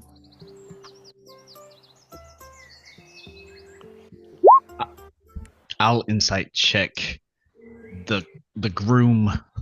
Go for it. But 11. How did the bride check go? 11? All right.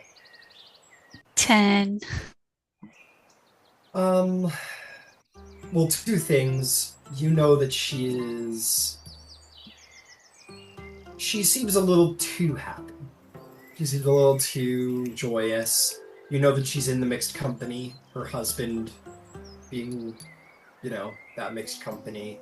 You had the sense she'd never be like, oh, fuck this guy.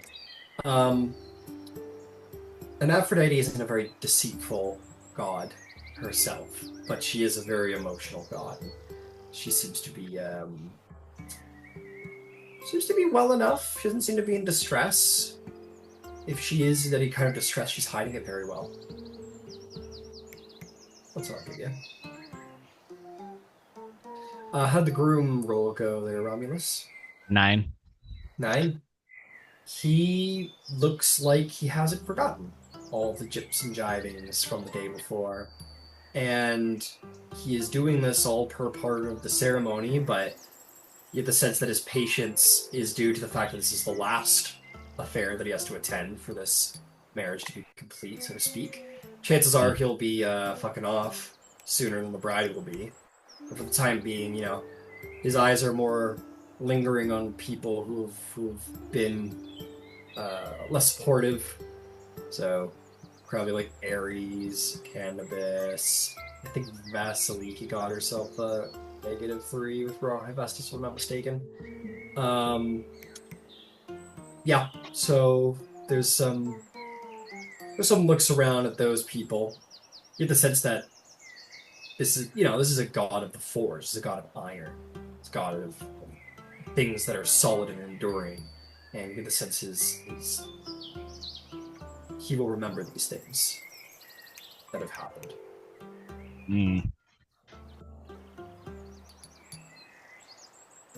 So he doesn't look pleased. He doesn't look pleased to be here, but patient enough. Got it. You see Ares brooding in a corner somewhere. You get the sense he'll probably be here about as long as his brother is, which is not long. Yeah. Do I get They're the giving sense? him a wide berth after yesterday. Yeah. Do I get the sense that at this little gathering, I'm not supposed to like get up and like walk around?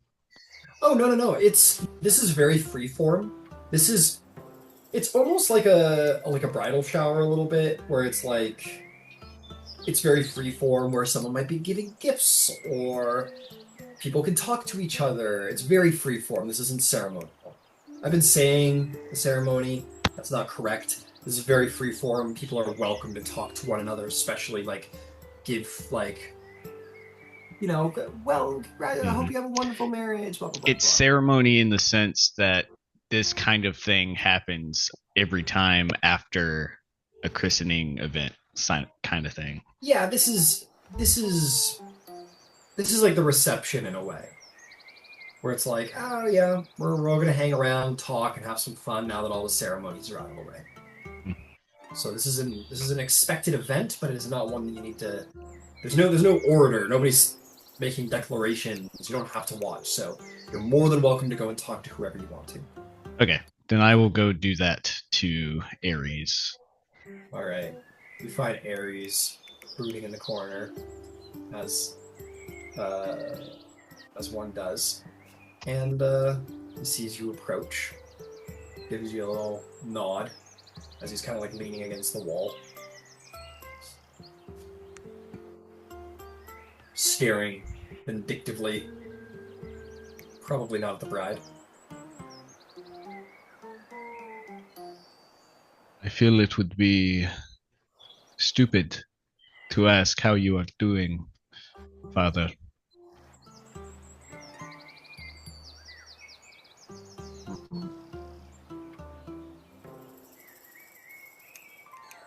Are you going to? Would you like me to? No, I don't think I will. I figured as much. I don't need consoling, if that is why you have come here, Romulus. I don't deal with my problems with light words. Well, it is a good thing that I did not come over here to console you with words. Good. Well, why have you come? Well, I have noticed that this whole affair, it is not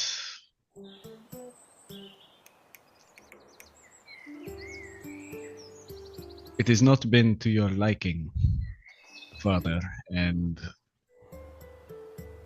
I suppose I was just curious how I could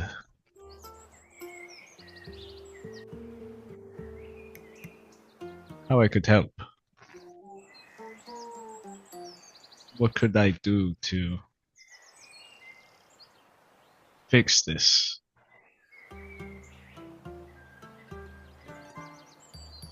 There is nothing to be fixed. Nothing on this mountain for you to do, Romulos. If you want to do something, look to yourself. You must leave this mountain and forge a legend of your own. And you travel with some softer folk. The innkeeper who jumps between war and his victim. The seducer who, well, likes the fluffier things in life, it seems.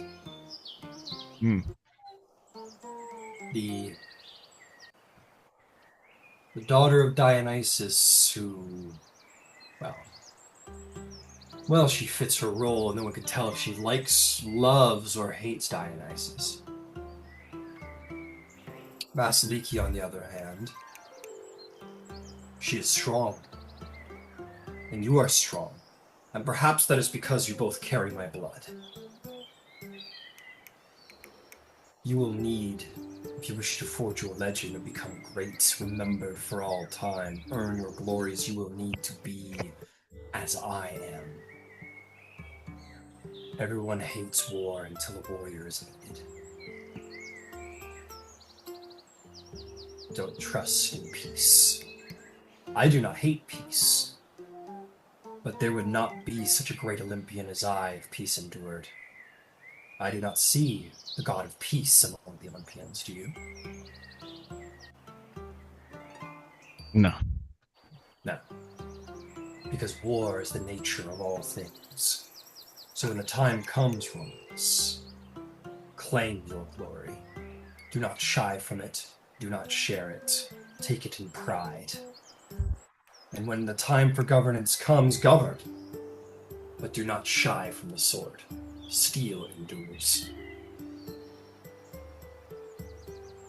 That is what I would have you do. Become remembered for all time.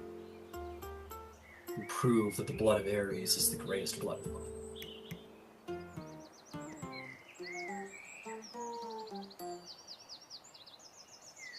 And that is what I shall do.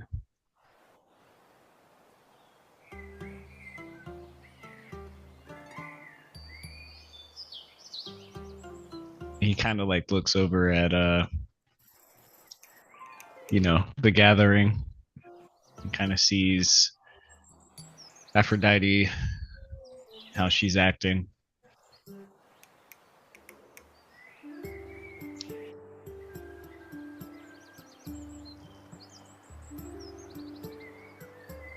Do you think they will endure?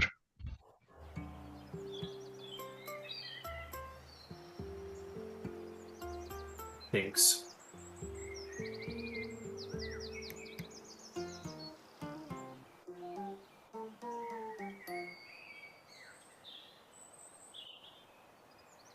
No.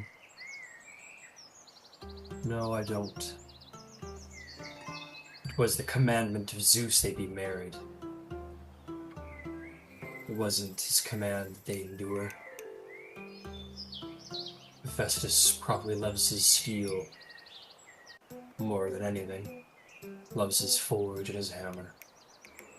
And let us be honest, he desires the goddess of love as a symbol of his claim, not for the goddess that she is.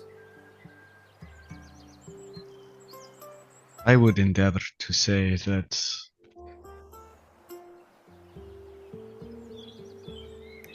I think he thinks he loves her.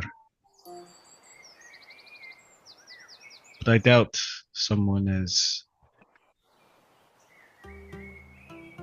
well, someone who has been through as many trials as him truly knows what love is. What trials? He Well, was he was- thrown from the mountain. Yeah. He was And abandoned joked by upon? his family. Yes, Oh, yes. joked upon. hmm All he is known as the trial of humiliation. It is hard to know love if everyone you speak to makes you feel less than or lame. He is lame.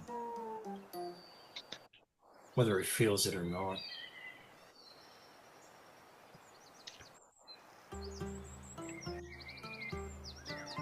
It is not my place to say whether he is or isn't, but He can't walk straight, Romulus. He couldn't walk up the stairs with his bride in his arms. He is lame physically. you're trying, Lord Ares, but I am a mere demigod. I cannot say these things. Fine. Fair enough. And he does let out like a little chuckle, a little bit, and Smite!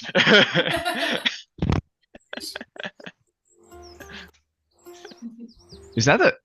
That looks like a flying hammer. Yes. Well, fear not, even the god. Oops, excuse me. Sorry. Breakfast. Yes, excuse me. He says, well, even the god's ears only extend so far. But I understand. Wait, did you get here before everyone else showed up so you could eat the breakfast and then come over here to brood? This is how I get my revenge. Ah. I eat the whole breakfast table. I thought there were a concerning. There was a concerning rationing of the proteins at the table. I mean, look at me. You don't maintain a physique like this without the proper proteins. I suppose. Or you could be the god of war. Literally a god, yeah, that's yeah, it. I mean.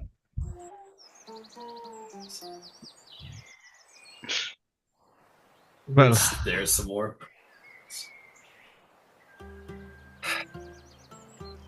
No, they won't do it. She is too radiant. And he is too small.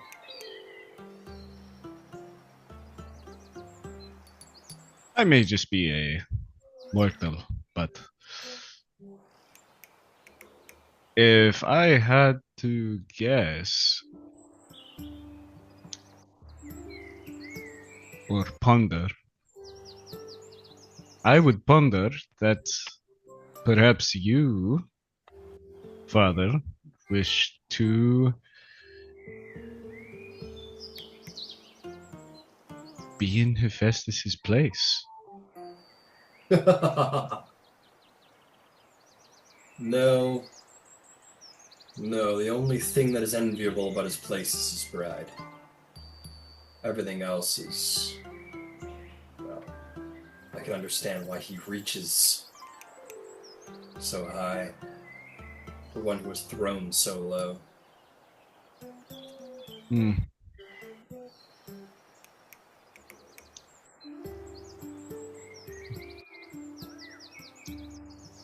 Well, I am certain if this does not endure the union of the two, that perhaps you should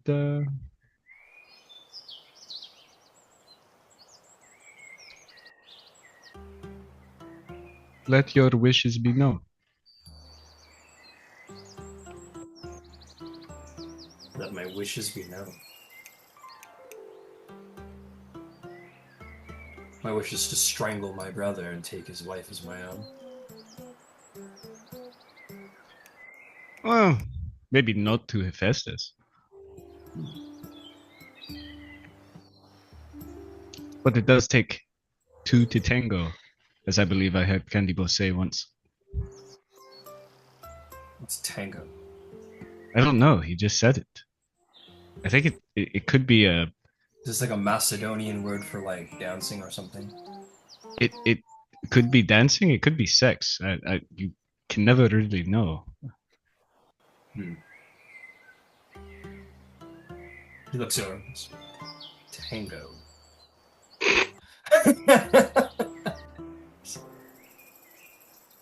You are trying to spur me to action. You will not struggle to do so.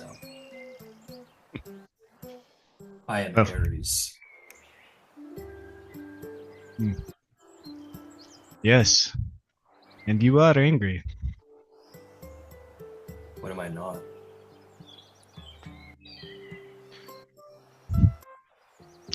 Romulus, when I had you slay the centaur, did it break you?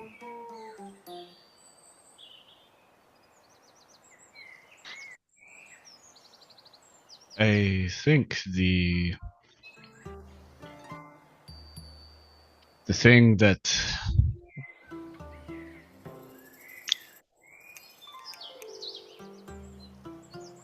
if anything broke me, it was the cold reception upon my completion of the act.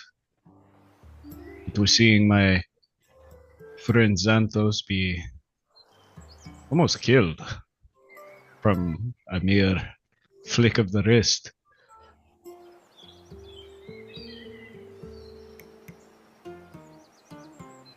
Would you say that you had me kill him because he truly slighted you, or was this in essence of wrath?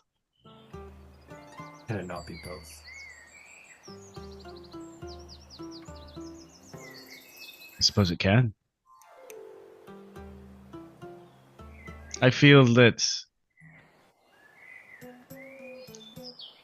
his failings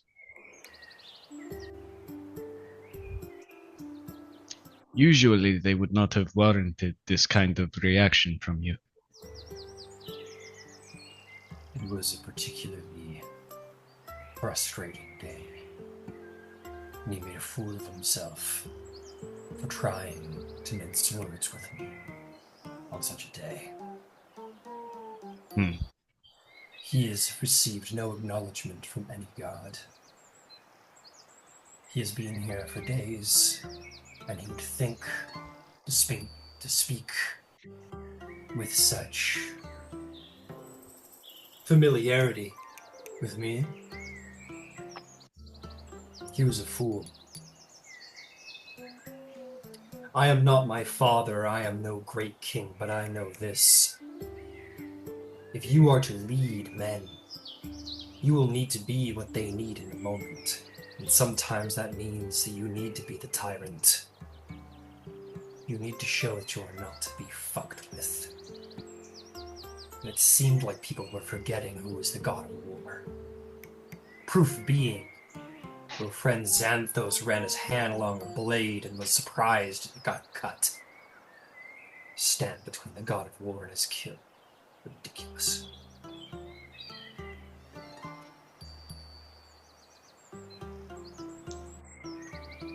He is alive because he is your friend. You know this, right? I do.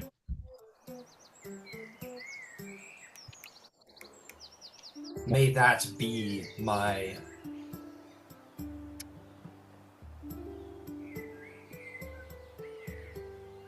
apology, then, or reception for my cool leaving, as you put it. May that be your reward for loyalty shown. Your friend yet lives, despite his foolishness. One thing I can say about Xanthos, while he may be moral to a fault, he will stand where many would not. Make no mistake, I do not dislike your friend. He is courageous. This is my domain. The domain of valor and courage, and to stand before the god of war and say no. That is something. He has not lost favor with me, but I cannot have mortal defy me.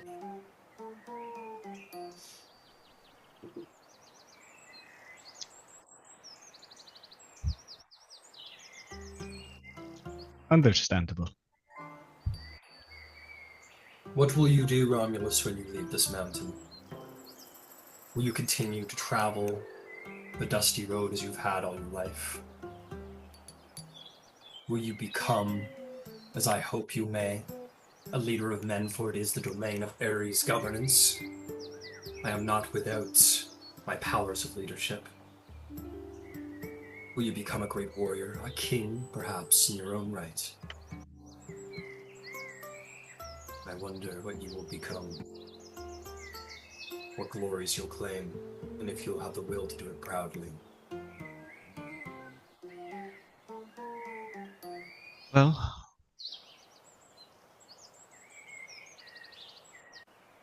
I am not sure to which path I will take to get there, but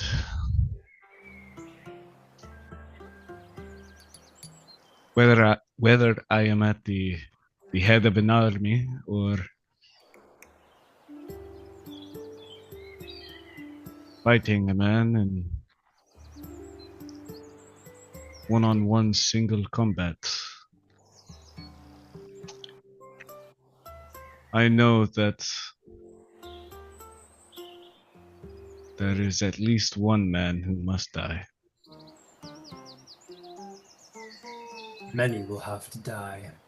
You are to conquer what you want.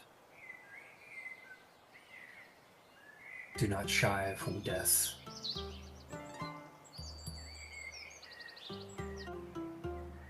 Claim what you wish with the spear. And then once you have it, defend it. Build walls around it. Create laws to maintain it. And then when you want more, take up the spear again. And remember this, you are the blood of Ares. Other men will be inferior to you, and other men will fear your wrath. Let the worms who do not have the strength to take what they want connive and make politics, whereas you proudly conquer and show them who you are. You are more than a mortal. You are the son of Ares. Do not forget this.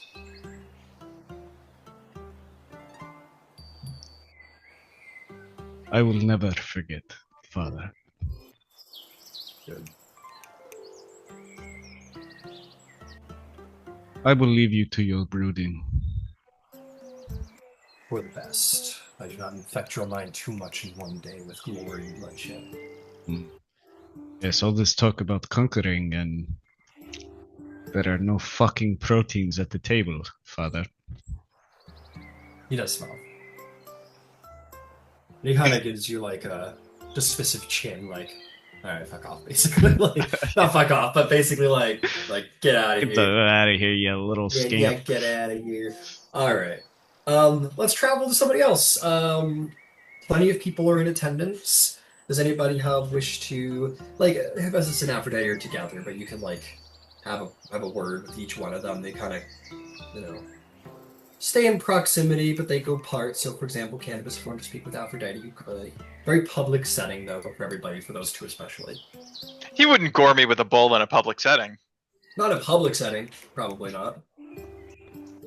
You are a champion and have been claimed by a god. So, unlike the centaur, you know, your death would have political. It would have political impact. So, probably not in a public setting. Accidents happen in private, but not in public. Then yeah, of course I'm going to. I will speak to my mother. All right, you make your way over to your mother. Your Hephaestus is not too far away, but you approach Aphrodite, and she gives you a very kind smile that quietly speaks to the history, the quiet, what has happened, that she's surrounded by, plenty of people. She says, it was Candybus, at the lips of desire, my own champion and son. It's so good to see you. Thank you for coming. I'm glad to see you in good health. I am. I am in good health. Are you feeling all right? How was it? Everything went. Everything went fantastically. It was a wonderful ceremony. How could I complain? And what a truly I am blessed for who wouldn't wish for a husband who can grant her every desire she would ever wish, every jewel, every finery. Is that And her what words you come with a desire? certain persuasiveness, if you know what I mean, like a certain, whether that's for you or for herself, maybe. Mm-hmm. Is that what you truly desire? I am coming to desire it. I think, yes. I think I will be very happy. Again, she's very persuasive. She's not very deceptive, and it shows. And even when she's trying to deceive herself, where you can see she's very much trying to persuade herself into this. Well, should you decide that this is not what you want, there are ways around this. In such a public setting, she kind of like takes your wrist and kind of leans it a little bit, like not all the way, but like almost to like give the physical persuasion of it. She says, "Oh, I would never. I'm so happy, and thank you for thinking of such things for me." Of course. This is my last day on Olympus before I venture forth into the Isle of Man. I'll try to spread your good word as best I can. You have spread my good word since you knew what it meant, Candybus.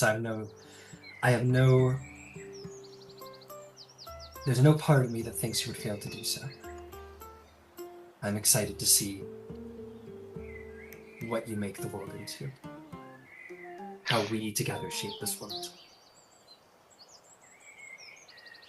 And shape it we will. She smiles at you excitedly. So what are your plans? Where will you go? What will you do? Will you return to your home? It is to the south. At some point, eventually. I don't know immediately, but I do know that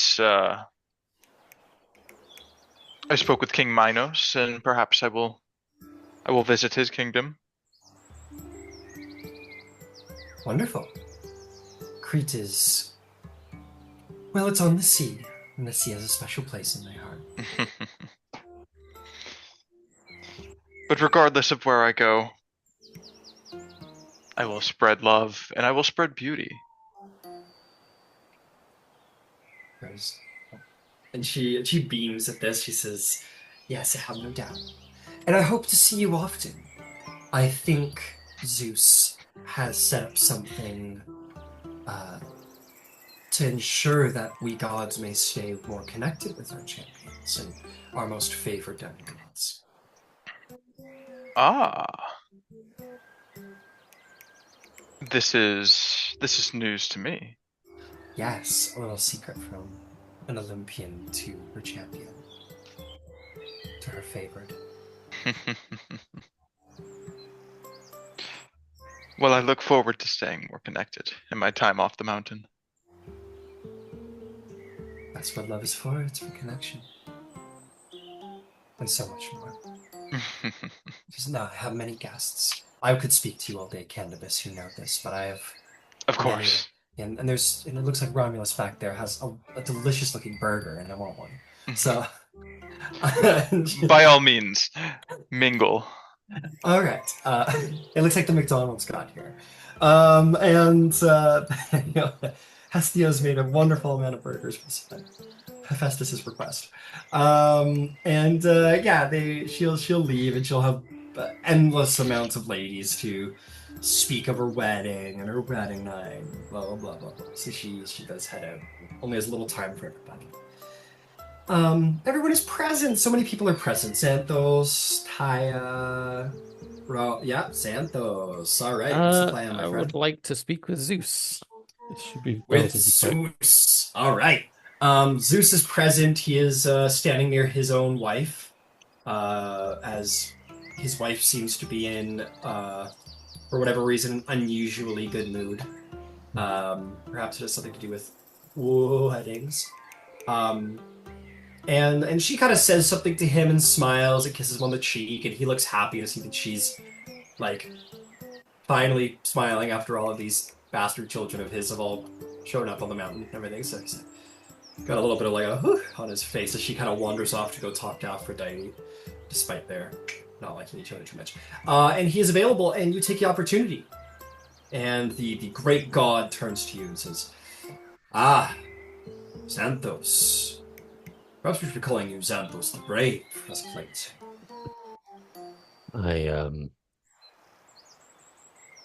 While I am not happy to receive such a mighty blow from Ares, especially knowing that he was holding back significantly, in my heart I know I would take the same actions again and again in the face of what seemed to me to be a needless slaughter.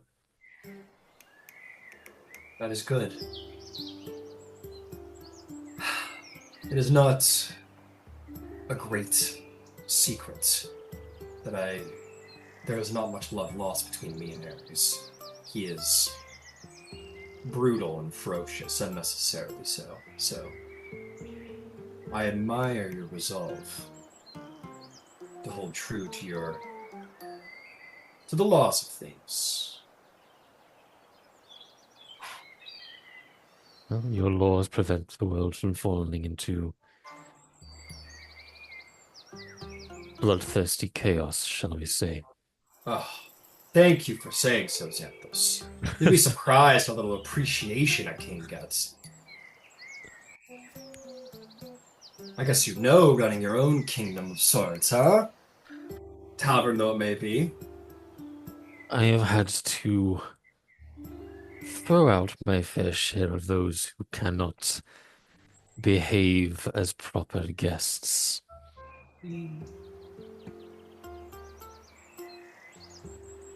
Good. There are some who saw my wife as a prize to be won, for how could one such as me be worthy of such a beauty?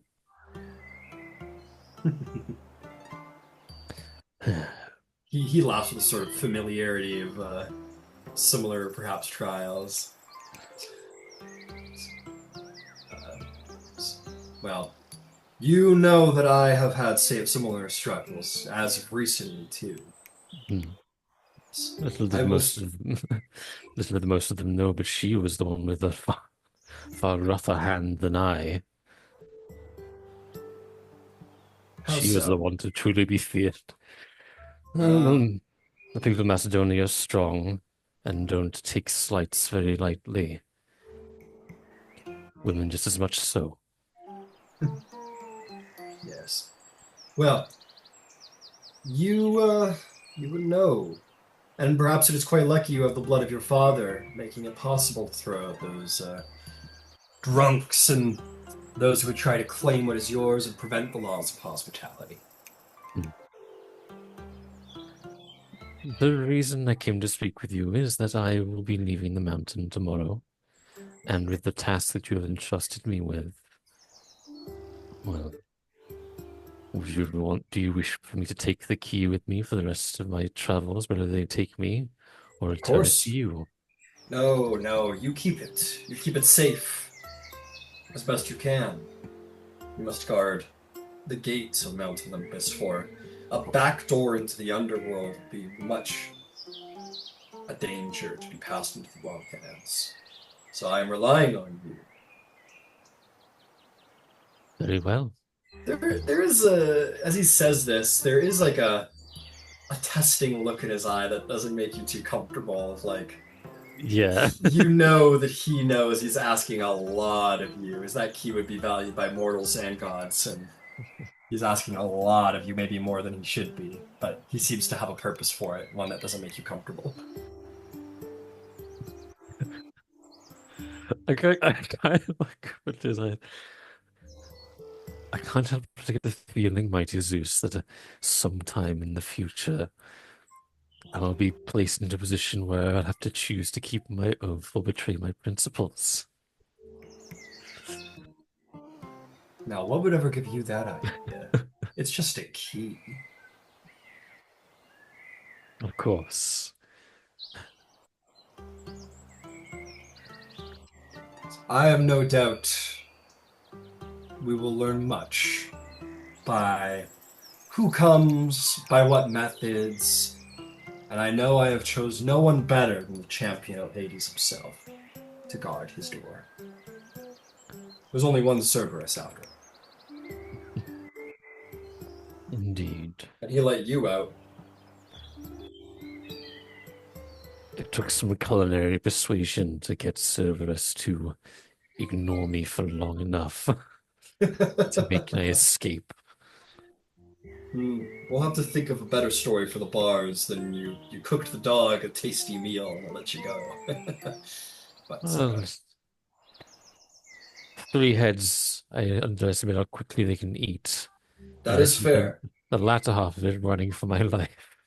But I take it back then. Perhaps a worthy tale after all. But do you have a bard you run with? I'm curious.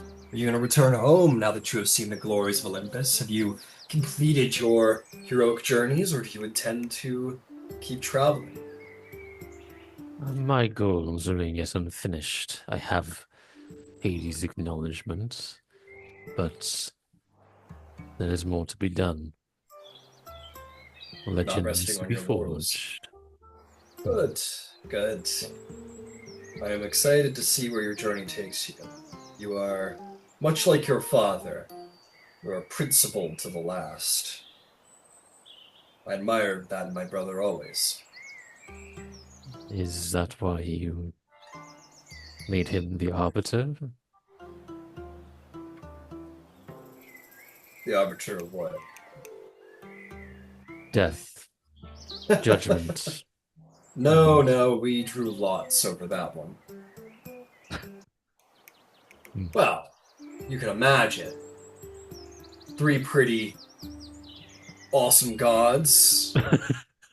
You know, just wrapped up, gotten the Titans all taken care of.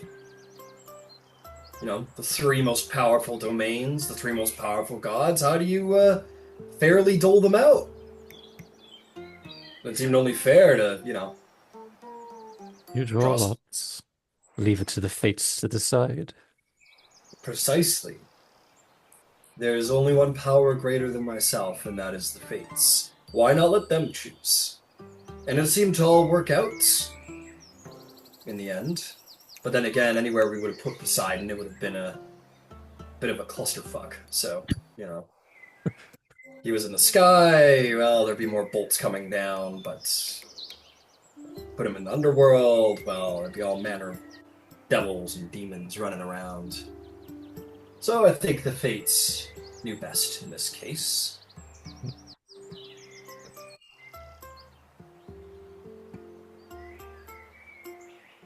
I have to say, at the wedding yesterday, I felt I did pity towards Hephaestus. And my own wedding is, well, a rather quiet affair. A happy day. A day I hold very dear to my heart.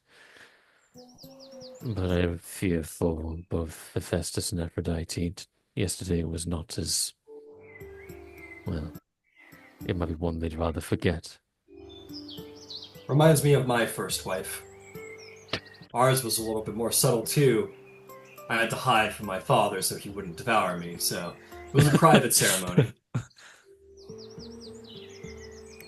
But led to the downfall of the Titans, so Yeah, that went about as well as it could.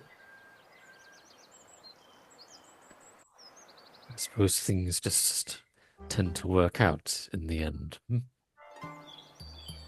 Not without great effort, Xanthos, not without extreme effort on those of us who have to run the kingdom.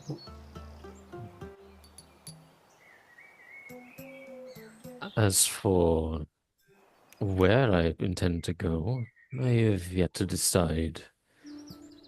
Although was it Ty mentioned Delphi?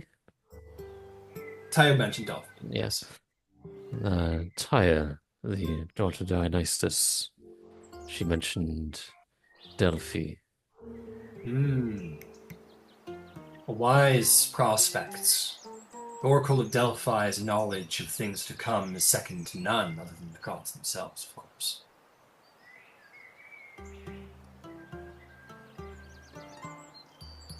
I think that knowing what lies ahead may aid in, let's say, getting the jump on, well, something that will go down in history, shall we say. There is much to be done in this world, Xanthos. I have left many beasts and monsters astray in the wilds here and there. Many challenges to conquer. But no doubt, whichever way you turn, you will find something to build your legend upon. But Delphi, very wise indeed.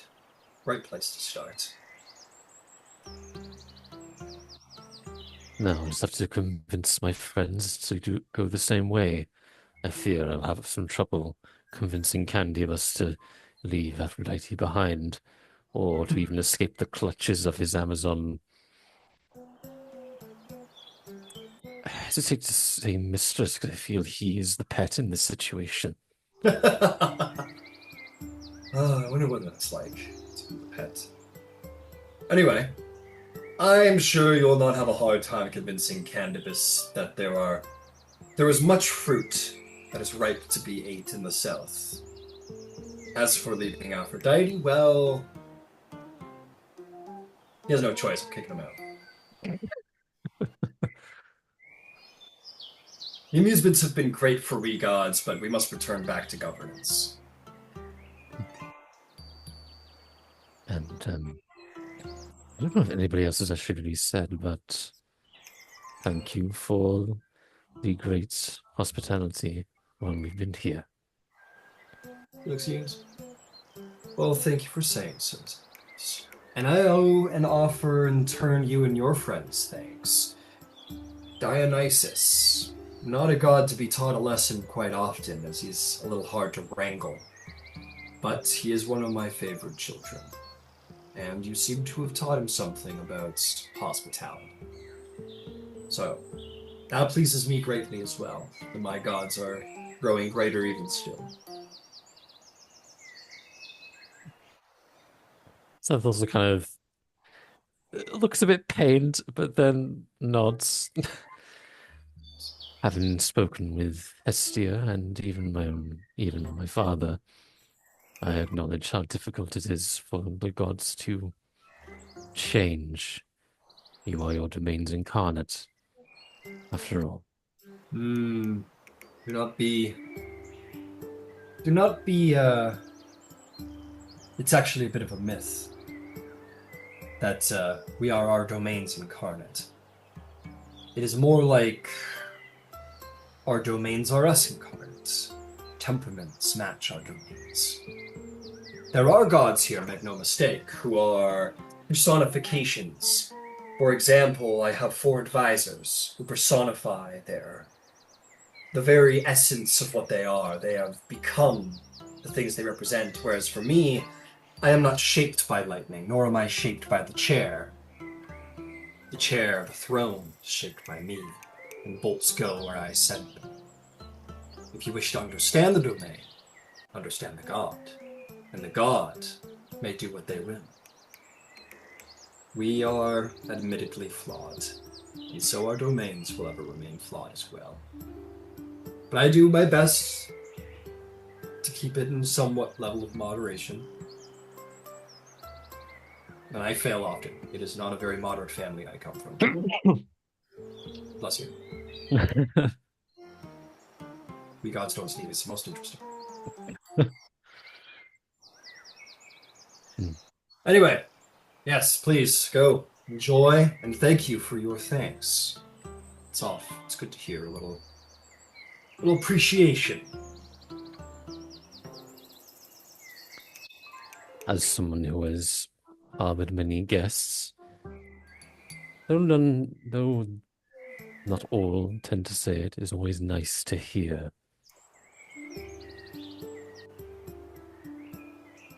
Cheers to you, then. I'm excited to see your legends. Xanthos will incline his head in a polite bow and then walk off somewhere off the side later. Yeah, exit side stage. Who else? Vasaliki. Thyia, go for it. She has a couple people that she wants to speak to, but it should be really, really quick. So she'd like to find Hephaestus. Okay, yeah, you find Hephaestus. You find him kind of in the pavilion, kind of meandering alone, starting to have that sort of sideways look towards his workshop, and you approach. Hi. We have not met. I am Thyia. I do not go to many weddings, but it is, I think, great blessing to see a wedding of gods, and I am told there should be gifts, and so here. And she gives him the cured elephant hide. He takes the elephant hide. I am told it is a worthy material, and so I hope it inspires you to do something. And I thank you for allowing me to be here. You want me to make this an armor for you? No, I don't wear armors. I have big weapon. The armor gets in way. It is gift for wedding. Because you married today. It is gift. A gift. Yes. It is custom, I am told. Kind of looks at it, deeply uncertain. Like he's really you can tell he's waiting for the shoe to drop. And he goes, oh, okay. I'll just kind of looks it over, almost like he's looking for a message or a trap, and then he kind of puts it away in his little bags. Okay. And she'll just bob and go off to the next person. Yeah, you leave him standing there very confused and perplexed. You get the sense this person doesn't receive gifts or kindnesses. Okay, next person. Hira. Hira. Okay, while I'm here, conversations at a wedding are conversations, but as you're giving the groom sort of a present at his wedding, I will give you a favor point. Thyia.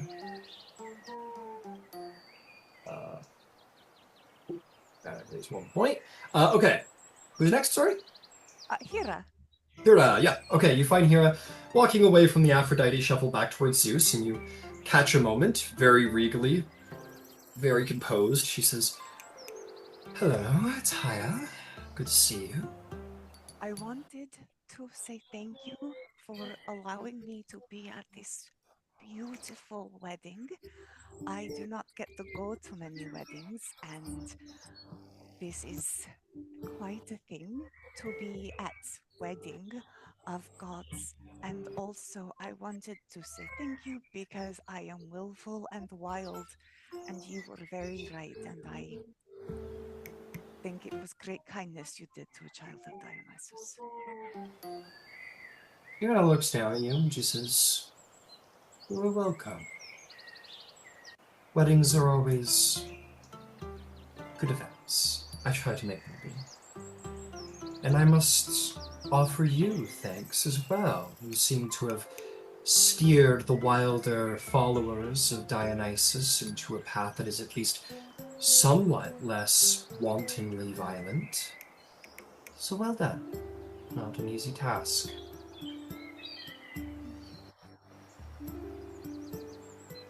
I will leave you to the many important things you were doing, but I wanted to say that. Thank you, Divine Hera. And she'll take her leave. Beautiful. And she will treat you with courtesy, and she will leave as well. Who next? And the last one will be Dionysus. Yep, Dionysus is, as usual, life of the party. Lots of laughs, lots of ha-has around where he is. And you find Dionysus, and he goes, "Hey, Thyia, of my own blood. The heart of the wild, I have named her. Welcome, have a drink." And she will sit and drink and say, "So, this is party and it is not the time, but before I leave, like, before tomorrow, I would like to sit and talk. We should sit and talk." Sure, Takes her drink. sure. We will sit and talk at a time of your choosing. Could be now, could be later, whatever you like. If you are holding court, it is, kind of serious. What I am doing from here, kind of, what is it you want from me? It might not be wedding talk, and it is fine. Oh, I am not so serious a person, and I hold court too often. Because, all of you give me some break. I need to speak to my daughter. And they all kind of meander away. He says, a good part about, being being the center of attention is that sometimes you gotta leave them wanting. They gotta walk away and be like, oh, we miss him. Anyway, please tell me what's going on with you, and thank you, to begin, for such a wondrous ceremony. I am glad to see the Maenads are still ever the wanton, bloodthirsty maniacs that I love them to be, but at least not on the stage. That is very good.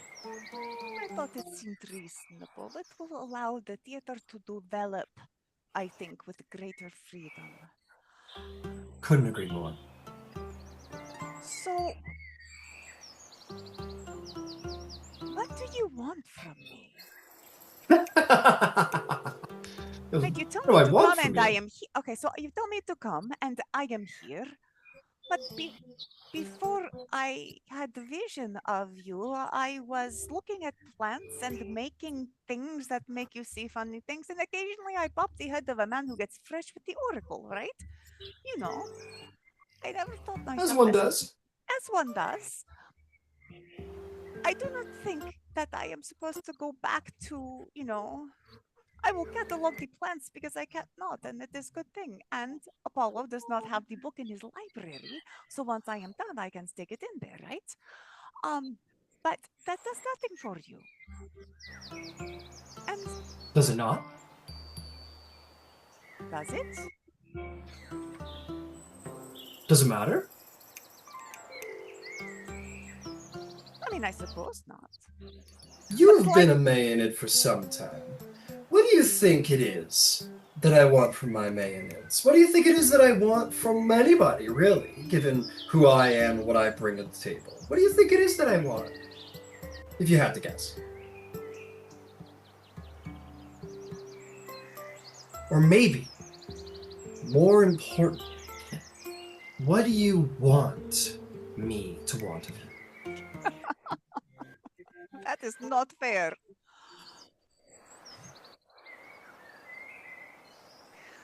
I get the feeling that this period of time is a very exciting one.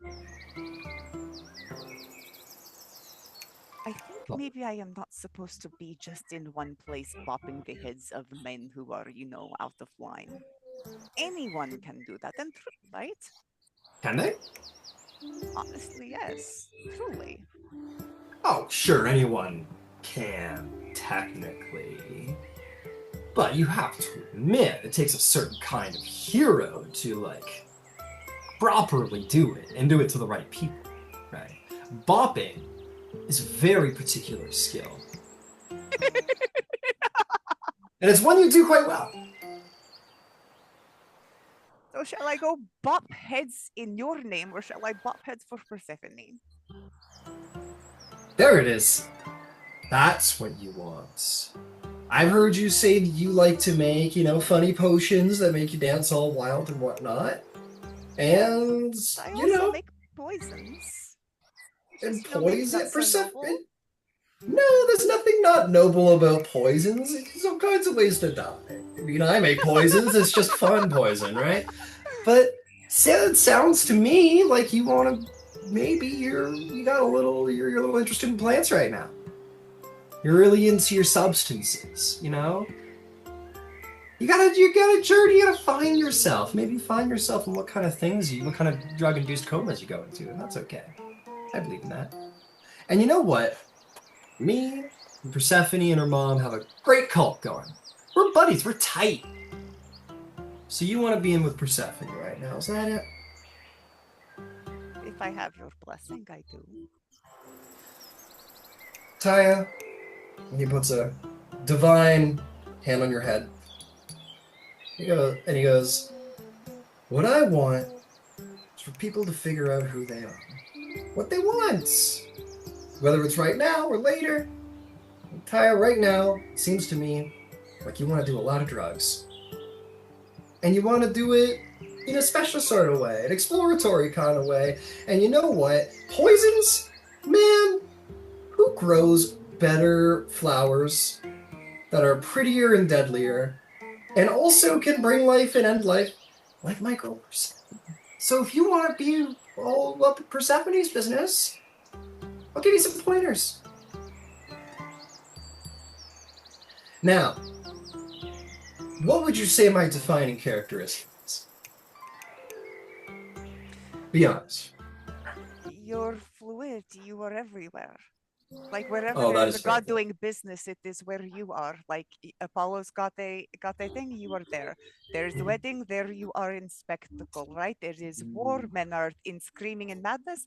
There you are, like you are literally everywhere.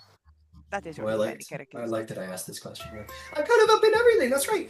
And I'm also horribly obnoxious at times. So you know what? You want to get some attention. Sometimes you got to stand up on a table and make a big obnoxious toast to somebody so that everybody knows you appreciate them. And you know what? Persephone might need such a thing from you. Might need a little loud and proud. You want to be on her good side. Let her know and let everybody else know that you're on her side. Because what says I'm your friend more than standing up on a table in front of a whole bunch of people and saying that you dig their whole situation? Public declarations. You know what I mean? Go for it. Yeah, you want a favor? Let everybody know that you love them. Thank you. I will do this. Amazing. Go get him, kid. I'm just gonna kiss him on the tip of the nose and head off. Amazing. You head off, and he goes, "Okay, kid, I'll come back." And you wander off. Do you have something you want to do? If I know there are other people who want to talk. Is this the last event, or is there another get together? Because if she needs to get up on a table now, she'll do it. If there's a last get together, then I'll do it then. This is meant to be sort of the last session. If you guys have a ton you want to do, then I'm not gonna force you guys, but I do want to start moving the plot towards bigger and better things. So yeah, this is supposed to be this is definitely the last event. Tonight, you guys are gonna get your bags together, and then you're gonna leave. All right, give me. Could you come back to me and give me a moment to think of something? Sure, no problem. Okay. I think I've heard. Oh, Vasaliki, I haven't heard from you. Is there anybody that you want to talk to? Anything you want to do? Yeah, can I make a check first and an insight check into, and I don't know if I'm allowed to do this, but I'm contemplating giving the groom and bride a gift to celebrate their marriage, but I want to be strategic about it, and if I piss off the wrong people, I might not do it. So can I make an insight check as to who that might offend? Absolutely. You want to see who it would offend to give a gift to the bride and the groom? Is there something offensive about this gift? I don't think so. It's the golden tusk from the boar. Oh, I will just, yeah, make an insight check. Make an insight check.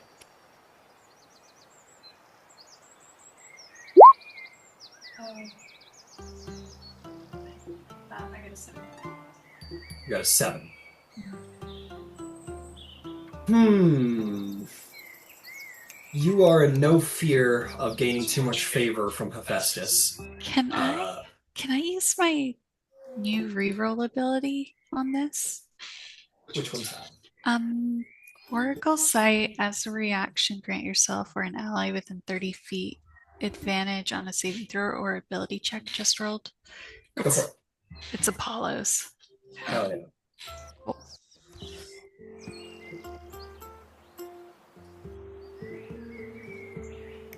$15. Vasaliki, you weren't too sure, but as you're thinking about this, you kind of like, there's almost like this little movie that plays in your head. It's kind of like you're imagining how it might go, and you kind of like think about it, this sort of like movie kind of plays in your head a little bit of you handing off the tusk. And you get nothing but praise from the people around you. It sort of takes the edge off with Hephaestus. It doesn't make Aphrodite like think of you as like a champion or anything of that length. And so you don't gain so much favor with anybody that you're going to like make rivals over it. And who's going to be upset about giving the bride and the groom a gift on their wedding day? And as you kind of come back to your senses, you're like, oh, did I like... It's like, I've never really had that before. Like, it felt very natural, like a whatever thing, but you had this like moment where you're like, oh, like I kind of... This is what you saw in your mind's eye a little bit, almost like this little movie playing out of it, going very well for you. And you're like, oh, was that kind of... It felt right. Was that like a little prophetic, maybe? I don't know. This was interesting. Is that what Oracle's seen? Interesting. So anyway, yeah, you think it would go really well. You don't think there'd be any downside. Well, shit, if I'm feeling that good about it, I might as well do it. Yeah, I'll walk up the steps to Aphrodite and Hephaestus, and I won't bow or anything, but I'll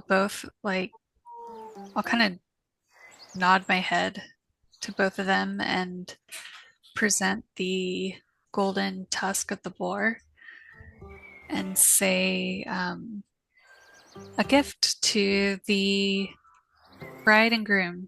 I wish your marriage well, and perhaps this could be used as I can't remember the word. Oh my god. An ingredient, I guess, for any creation of yours, Hephaestus. And this will actually be the first time Vasaliki speaks to Hephaestus, I think. And she'll hand over the tusk to him if he accepts it.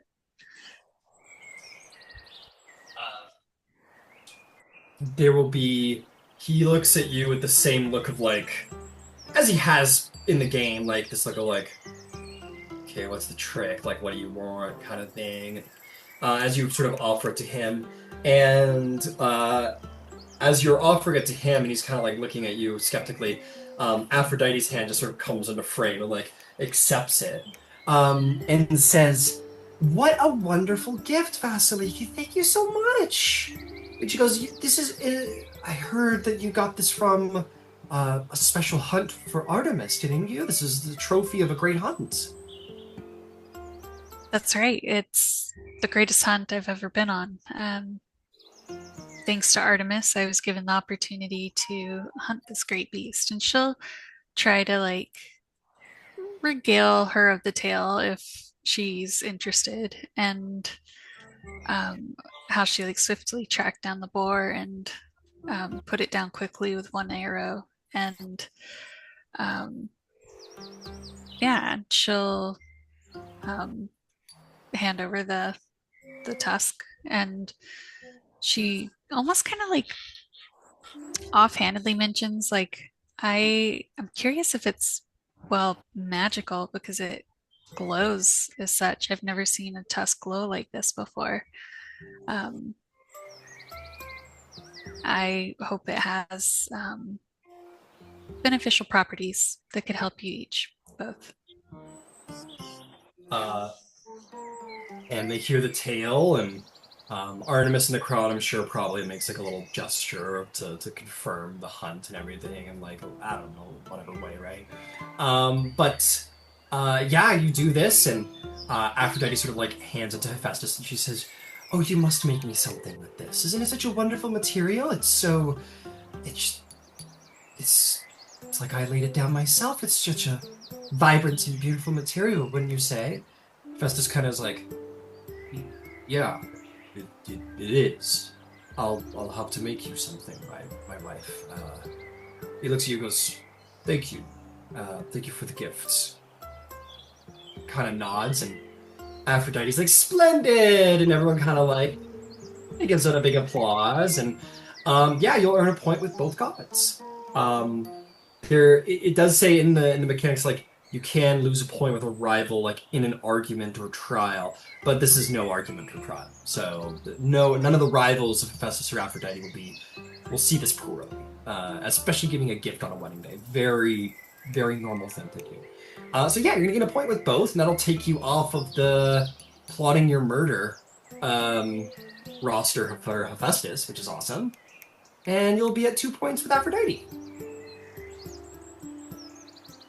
Isn't that great? Is there anything else, Vasaliki? Since this is the last event, I guess I'd like to talk to Ares. Absolutely. You find brooding Aphrodite off to Ares off to the side. And maybe I would let some time go by between these two events. I wouldn't like give the gift and then beeline straight over to Ares. I don't know. But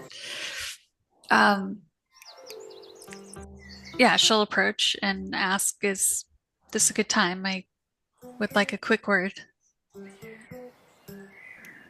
He just kind of shrugs and is receptive. Mm-hmm.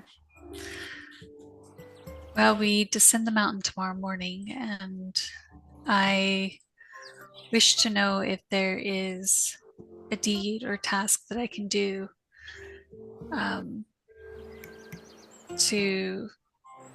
for who better to ask than the god of war. I would be honored to complete a task in your name.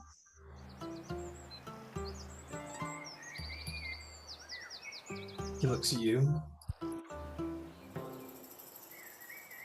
Task in my name. He thinks.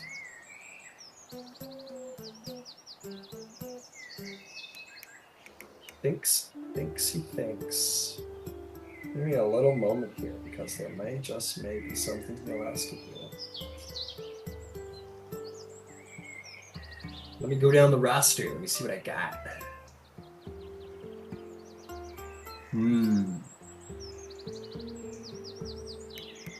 There we go.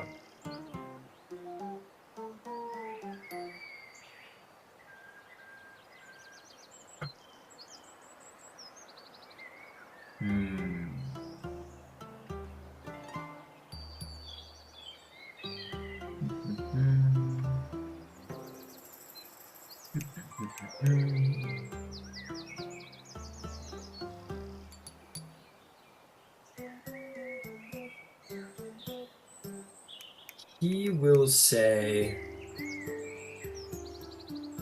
"I will keep this in mind. Task you wish to perform. If you wish for my favor, to show your valor and courage in my domains, well, you need only defy my sister Athena. I will say this for now, but give me time to think of something. You are an Amazon. As you descend the mountain, be worthy of the name. When war comes, bend not to the will of man. Bend to your own strength, and to your own strength only. I know you struggle to lead with words. It is not dissimilar to me. So lead with might. Lead with deed as you've done already on this mountain.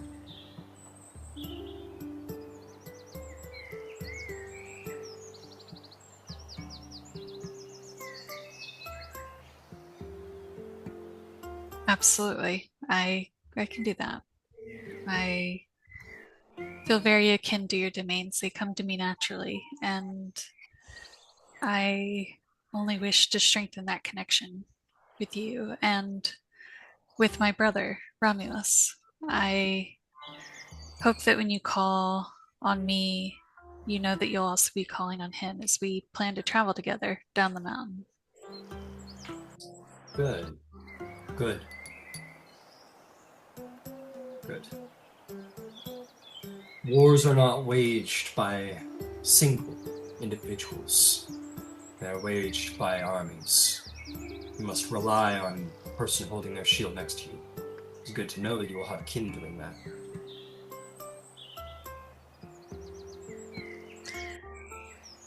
Yes, I'm grateful to leave home and still find home on the road, family on the road anyway.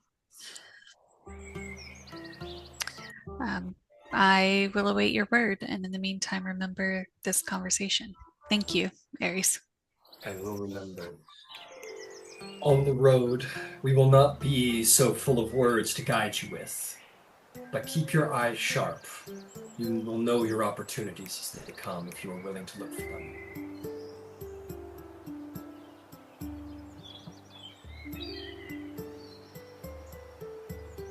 Yeah, she'll nod and take her leave.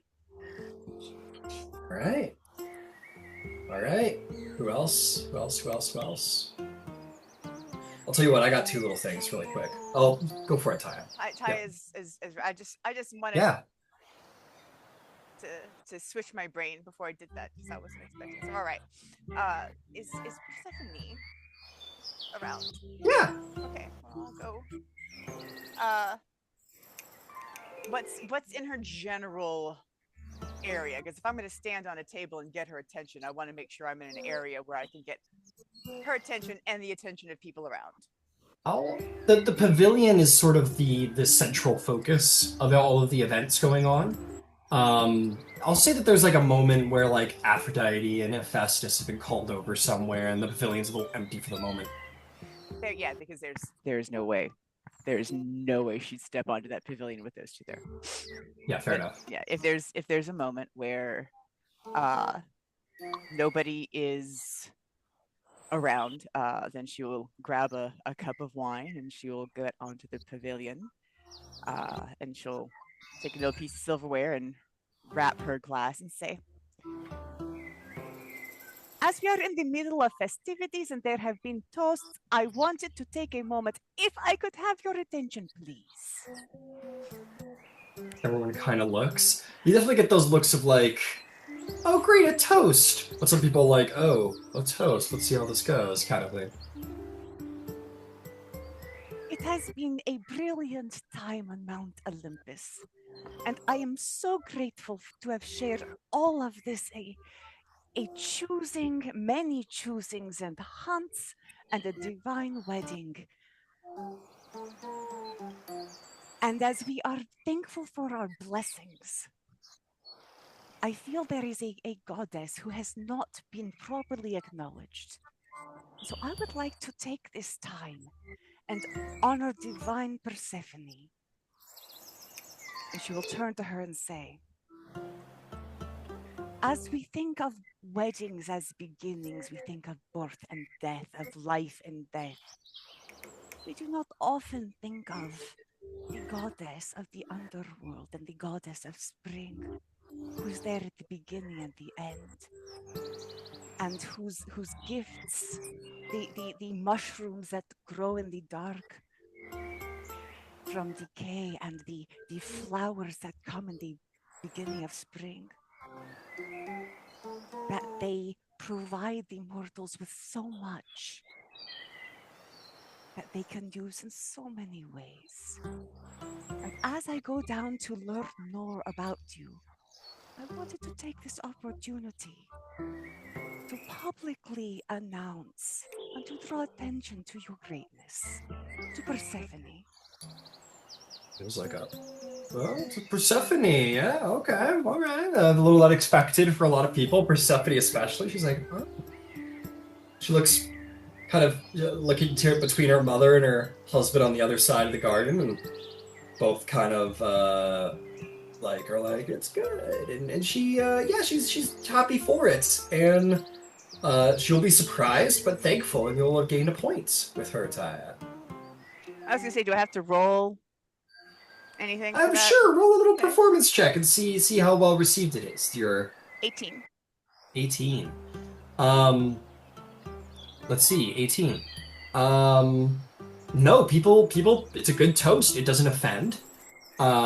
It's very, very eccentric, very sort of out in the open, and that can be received well or poorly, depending. But you seem to have your father's acumen for standing on tables and making great speeches that would otherwise be inappropriate. Yeah, people like it, and they're like, oh, yeah, no, it's a Persephone, fair enough. She has enough love, and people are pleased by that, and it seems to have all gone well. I will get my ass off pavilion because it is not my day. Whew. Absolutely. Dionysus will sort of like make his way over and be like, oh, that was great. And you've got a favor with Persephone. You're at 2, and he goes, you just need something to bring you home. To really just like get you into the driver's seat. Let's think. You guys just looking around. So we need someone that they're having a feud with. Okay, here's what I think. Wait until, love to meet her. Things grow. Great, right? But she's got to return to the underworld. Keep an eye out. Demeter's gonna start, poking her about how shitty Hades is. I hear they're getting along really good lately. Something about, the mercy of Hades, like bringing them together or something. Some kind of marriage counselor running around here for some reason. Anyway, so when Demeter starts, doing the thing moms do, where they kind of pick, and they're like poking, or jump in, and puff your chest out, and condemn Demeter, and be like, hey, you back off, you mom lady, and then back up Persephone, and that'll do it. I'm telling you. If Persephone ever needs anything, she needs a defense against her mother. That's what she needs. That's what I recommend. If you need one last thing to bring you home. I get that. The helicopter mothers, I see them in Delphi all the time. They want their children in the oracles. They do not have the sight, but their mothers, it's like, it is there. I know I can do this. You're the best. Exactly. Just wait for the moment, which is surely comes once an hour or something of the like. Demeter being what she is. Building her whole personality on her kid, and just hop in there and back up Persephone, and you'll have brought it home. I know it. If I know anything, I know that Persephone will love it. You will lose a little favor with Demeter, of course, but that's okay. Get back later. It's fine. Okay, that's my recommendation to you. I'm also the god of Wingman, a little lesser known. Yeah, you got it. Okay, I'm gonna go pretend I'm not involved at all. And he kind of meanders away. When there's a moment when the two of you are sort of meandering around in the same general direction, I've got some things I want to do too to wrap up this thing. So you are going to see, you are approached by King Amphion and Xanthos. Amphion is going to sort of approach and kind of give you one of those Candybus, and you'll say, to the best bard on Mount Olympus, well done. Well done. Thank you very much. I gave it my all out there. Well, it was, you provide, I have not heard, I've heard you play music on the way up the mountain. Beautiful music. Truly beautiful music. I'm sure Hermes has something, a wonderful, reward planned. But, I came over here for another reason. My great Zeus wishes for you to come to, Thebes. Oh, did I say the right thing? A lot of, yeah, Thebes. Wants you all to come to Thebes to, check in with my wife. And you were planning to come there anyway. I just wanted to see if you still had plans to travel together. All of you. Of course. Yes, we made this agreement up the mountain. We shall keep it on our way down. Excellent. We'll be proud to receive you in Thebes. Isn't that right, brother? And Xanthos kind of stretches, the more brawn of the two, and goes, absolutely, absolutely. It'll be good to journey with a couple of worthy champions. You guys have really made waves on the mountain. Ah, that's what we're here for, demigods and all. Of course, of course. Well, I may have co-founded Thebes, but I'm not a king like my brother, so maybe you guys can show me a little hero work on the way, huh? Of course. Just wanted to... Oh, go ahead. Sorry. Are we all there, or is it just Yeah. him? Okay. Everybody. Yeah. So tell us a little bit more about this giant serpent creature that's been dominating one of the paths, the western path into Thebes. He says, oh, of course. My brother could probably tell you more. He speaks to the scouts more in person. And Xanthos will say, such strange mix of reports. We used to hear that this, we would hear that this is a terrible monster who scares away and murders people. We hear that he protects people from bandits. We even heard a couple of strange rumors that he was teaching people, which is most unusual, probably pure rumor. But definitely, as in recent years, that he is it is an angry, violent creature. It is one that is tyrannical and has oppressed the people who live that direction. It is good land, but everyone fears the monster. We do not know what to call it, but it is part man, part serpent. It is great in size and very dangerous. I say these things not to tempt you to heroic action, but, well, I should know better, frankly. Which part is part man? He looks at you and goes, reports are scattered, I'm afraid. You'll have to see it for yourself if you dare. Perhaps I may. Perhaps you may. He looks at you. Amphion says, yes, it is this town. It is built at the base of a mountain near towards the sea. These people call, again, the town is known as Cracopia. And it was prospering for a while in there, but we haven't had any trade come in and out of there in the last year. And again, nothing but these rumors of this magnificently monstrous creature that dominates the people of Cracopia. So, well, I'm not sure what to do about it. If it's just rumor or if it requires military action. A lot of the time, we let things be. We are thieves. We are not here to save all of Greece from itself. That is the jobs of people like you, I suppose, now these days. The age of heroes has come, you know? And yourself as well, right? You're being sent down to do great deeds amongst Greece. Of course.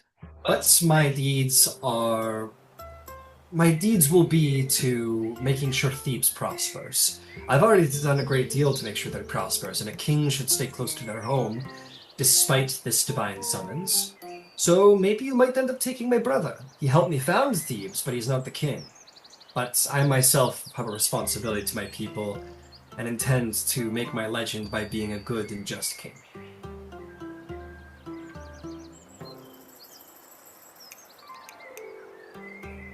So, we must journey far ways south either way, and you can decide when we get to Thebes if this is your next stop. You could pick up recent news while you're in Thebes and see if this is, as it seems you're interested, if this is some heroic deed you wish to undertake, and hopefully not throw your lives away needlessly.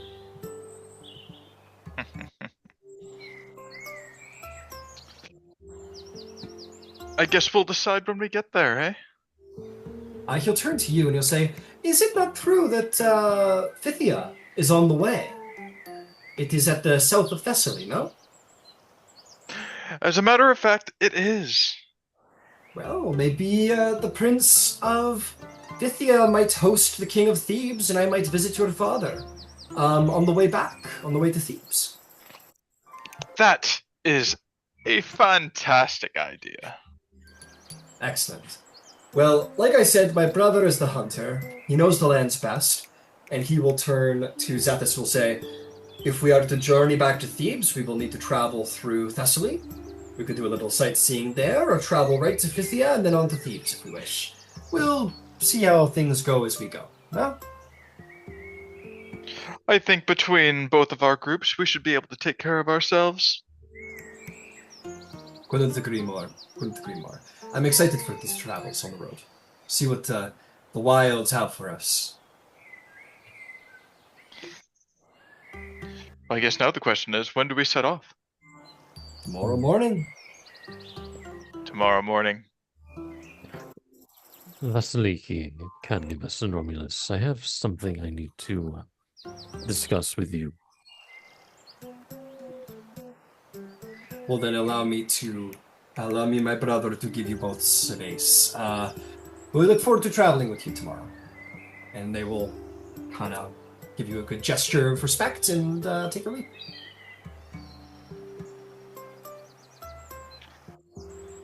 Yes. Yes, Xanthos? What is up, Xanthos? I've already discussed this with Thyia, but I believe this is all relevant to you as well, as we share certain circumstances. As I look around, make sure no one's listening. I met with one of my father's retinue, Hecate, and she had some interesting advice for our situation. And just to be clear, I didn't tell her about our circumstances. She just knew. She knew. She simply knew of our situation, but is not interested in interfering. So the secret is safe. But she did advise that since we are able to change things, that it would be wise to learn what it is we will be or will not be changing. Find a Pythian or someone able to look into the future. Or if we know what is meant to come to pass, we will then be able to decide whether or not to change things or not.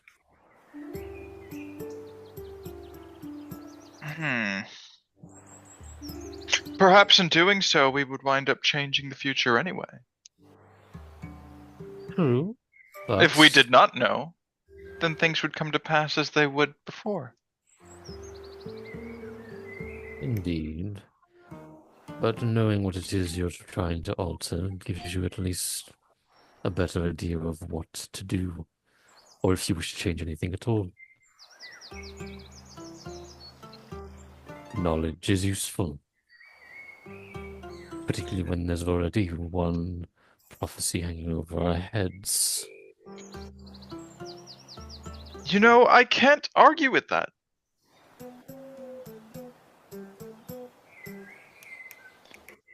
Except we do not have a prophecy. We do not have a fate. I'll kind of look at Thyia then. Do you want to tell them or shall I?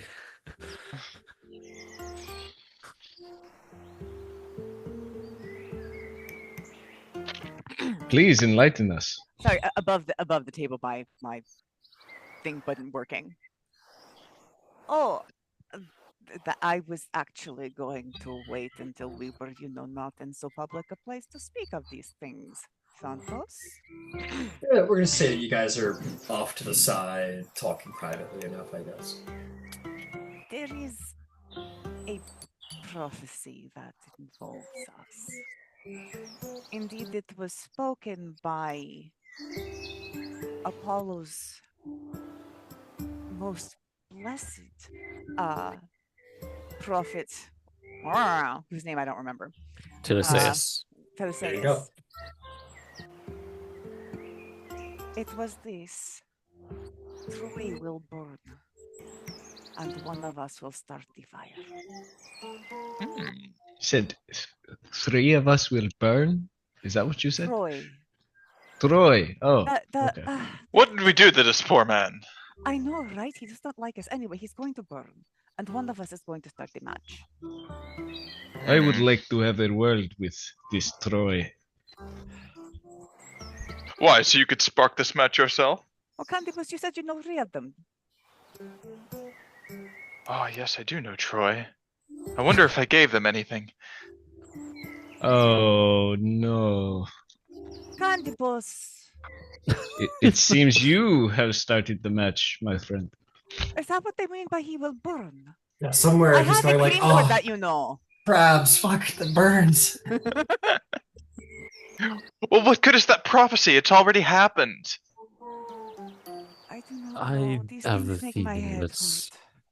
such a well-regarded prophet would not give a prediction that's so mundane.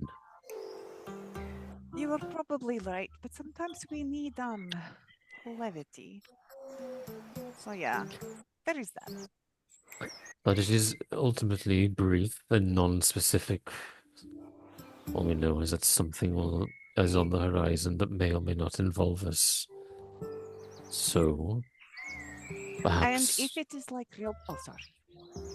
So perhaps gaining more insight into what exactly or who Troy is will give us a better idea of whether or not we want them to burn or not. And just to be clear, I am generally against the burning of people, but if this Troy turns out to be some terrible force that could do great harm to the people of Greece...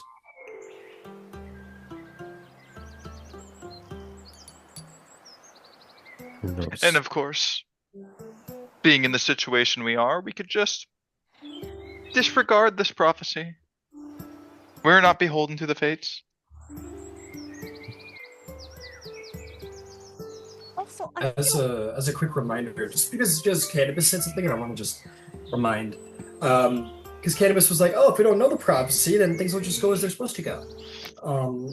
The fates have said to you that what made them realize you had lost your threads is that people that you've interacted with who were supposed to die have lived. People that you who were supposed to live have died. So, and you have done these things without any knowledge of your circumstances. So, it does seem that regardless, you're doing your own thing.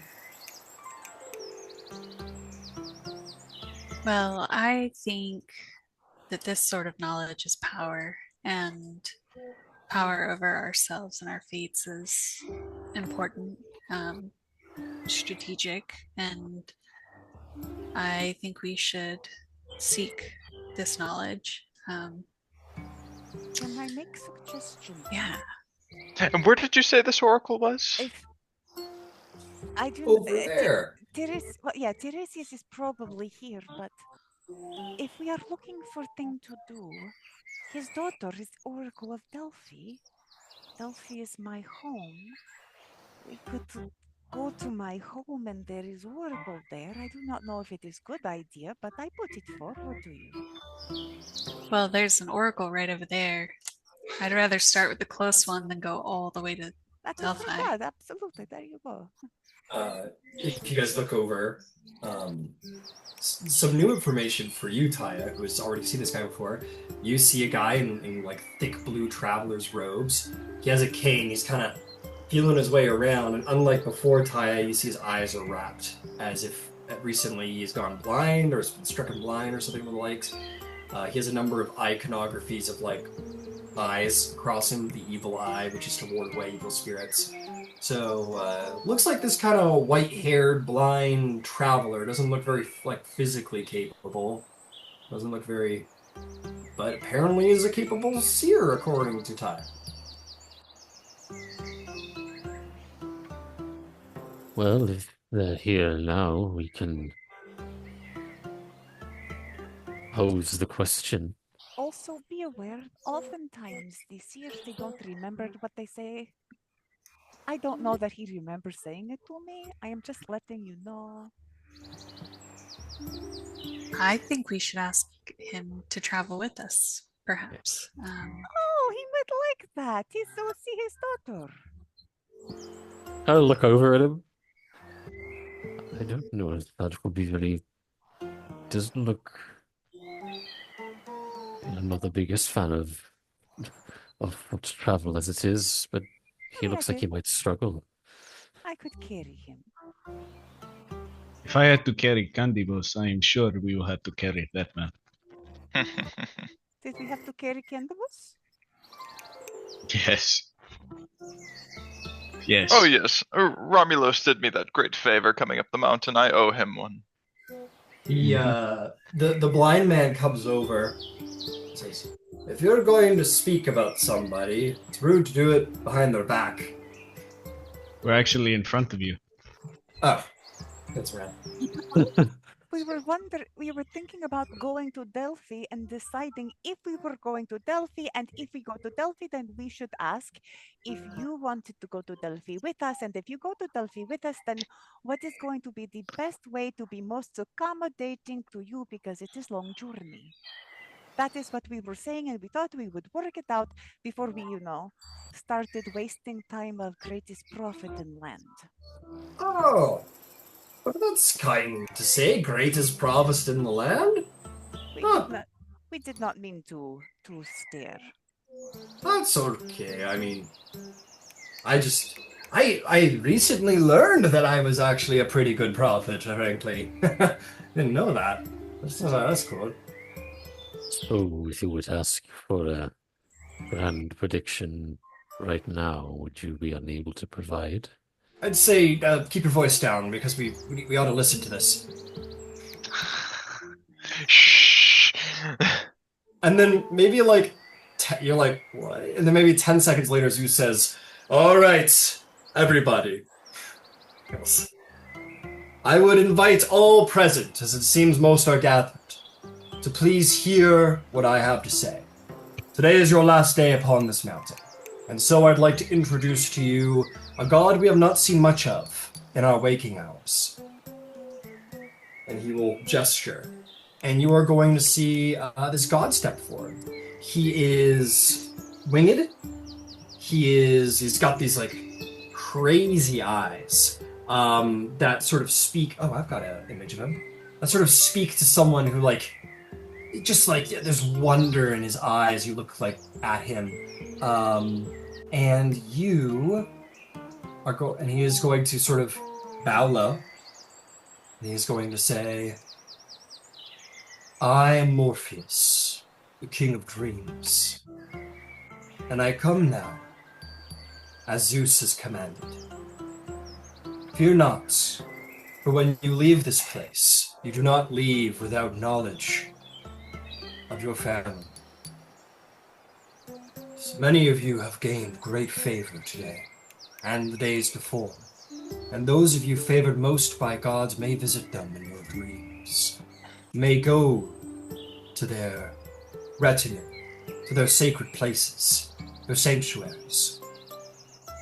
All you need do is before you sleep at night, carve a small figure, an idol, that you would put on the mantle of a prayer, and pray to that god you would wish to see them that evening. And the Oniri will see to it that you visit their sacred chambers, their sacred places, and you may have access to speak with their retinues and with the gods themselves, if you have favor enough."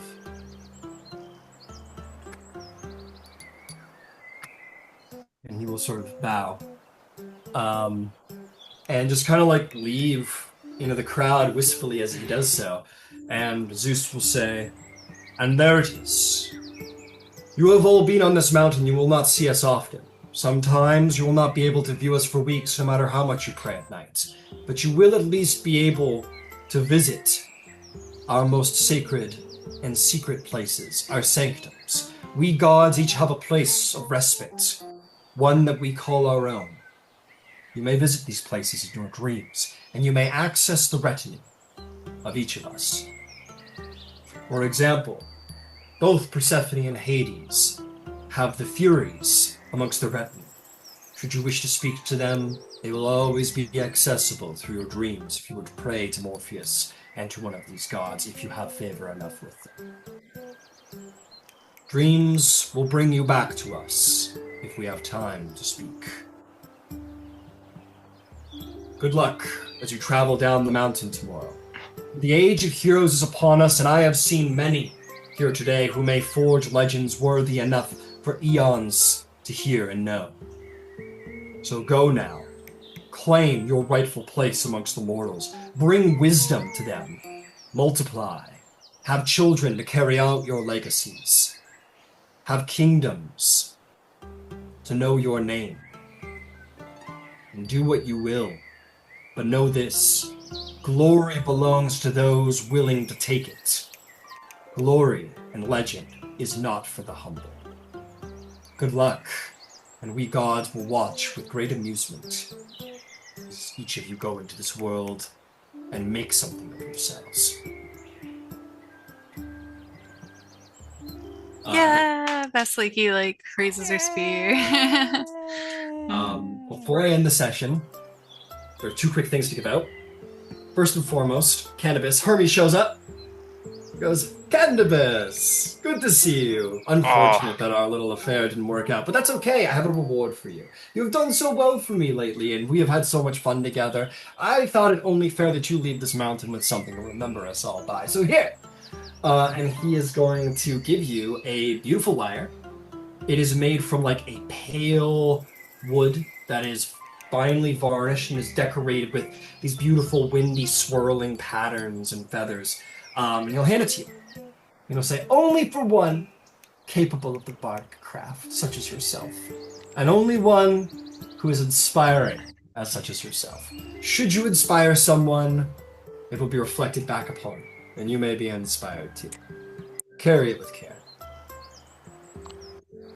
What a delightful gift. Thank you, Hermes. I couldn't have imagined anything as good as this. Of course. Good luck. And you will all see me more than probably anybody else, because I am the messenger guy, and I am swift and focused. So, have fun. See you soon. You'll go off to go talk to somebody else.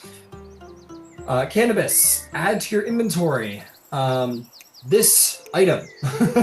it's got a bit of a name, but it is, despite what it is, it's a lie. Inlaid with pearlescence. Oh. The second one, Vasaliki, you will be approached by mighty Zeus. And he says, "Daughter, I haven't had many mortal-blooded daughters. Very interesting. You have a way of gaining favor with whoever you seem to speak to, despite your clumsiness with words. But this bodes well. I'm excited because you are one of great deed. Deeds mean more. Take this not as a sign of heirdom, but take it as a sign of expectation. Excited to see where it goes. If you were to be the will of Zeus, you might as well carry some lightning in your hands.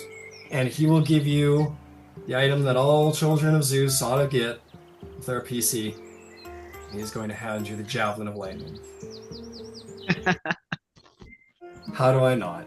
Come on, Nick. It's gotta be. He hands you this gorgeous javelin that is made from bronze, and the ends sort of are speared and sharp, but they definitely have the cross of the zigzag of the lightning bolt upon them. And as you hold it, it seems to almost spark with ozone and power. Says, "This is not a sign of heirdom. This is an expectation that you will use wrath, and you will use it with good judgment."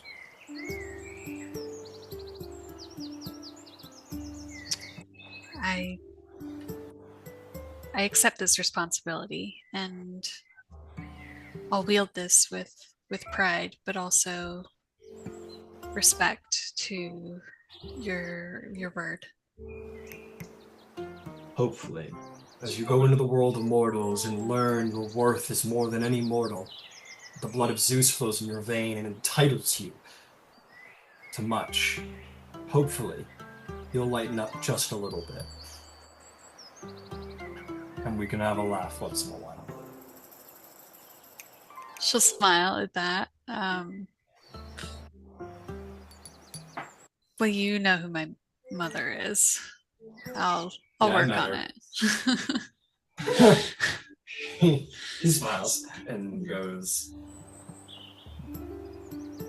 He kind of nods, and sort of people will sort of proceed into the crowd. And with that,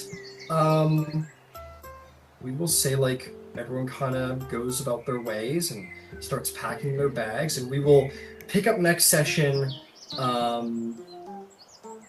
Xanthos? I might have to do this next session. I have something to ask Hades. Yeah, we're running a little overtime here, Yeah. and I got a double today, That's and fine. I know you guys are part of that. So I will say, we will say that like the day is coming to an end. You guys leave and start packing your bags, getting ready. But tomorrow morning, as you're leaving, you'll be able to say certain things on the way out, basically. Okay, So that's we'll fine. get those last little I'll be able to conversations more. watch Demeter for the opportunity to be like, "What are you doing?" It will not be hard. Demeter is Okay, a very she is that mom who is all over her kid. Can I ask that for next session, we started out by Romulos placing the shield at the highest peak of Olympus? Sure, absolutely. Yeah, like I said, we'll wake up the morning that you are to descend the mountain, and you guys will have the ability to, do those small morning errands. Absolutely. But the rest of the day is just given to celebration of the wedding, packing up, saying goodbye to fellows, see you on the dusty trail, behind the scenes goodbyes.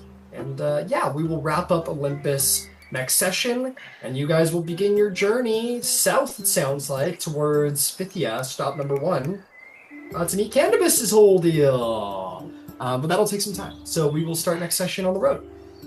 Did we decide that, or are we talking about the Oracle of Delphi too? Well, that's further south. I just said the first stop. Oh, okay. We don't have a map, so No, Yeah, you like not. if we're like Delphi is like it's a hike. Those of hike you and a half. who, you'll need to like speak to locals if you want to know the roads and stuff. There are no maps. If you want a map, you need to make a map, which Vasaliki's already begun doing. So you can begin to make a map on your way and get that fog of war out of the way. But for the time being, the king of Thebes, who came from that far south, and some of you would know, well, you know how to get to Delphi, Thyia. Yeah. But basically said, like, we will travel through Thessaly, we will get to Thyia, and then travel further south to Thebes. And you would know, Ty, that there, that can either be, you could probably get to Delphi between Thyia and Thebes. And you probably would imagine it would take very little persuasion to convince the king and his brother to go to Delphi. Who does not wish to visit the Oracle and know great prophecies of their fame and fortune and future to come? So the itinerary will be figured out in due time, but apparently the first stop is traveling through Thessaly to Thyia. It'll be great. And that'll be our session.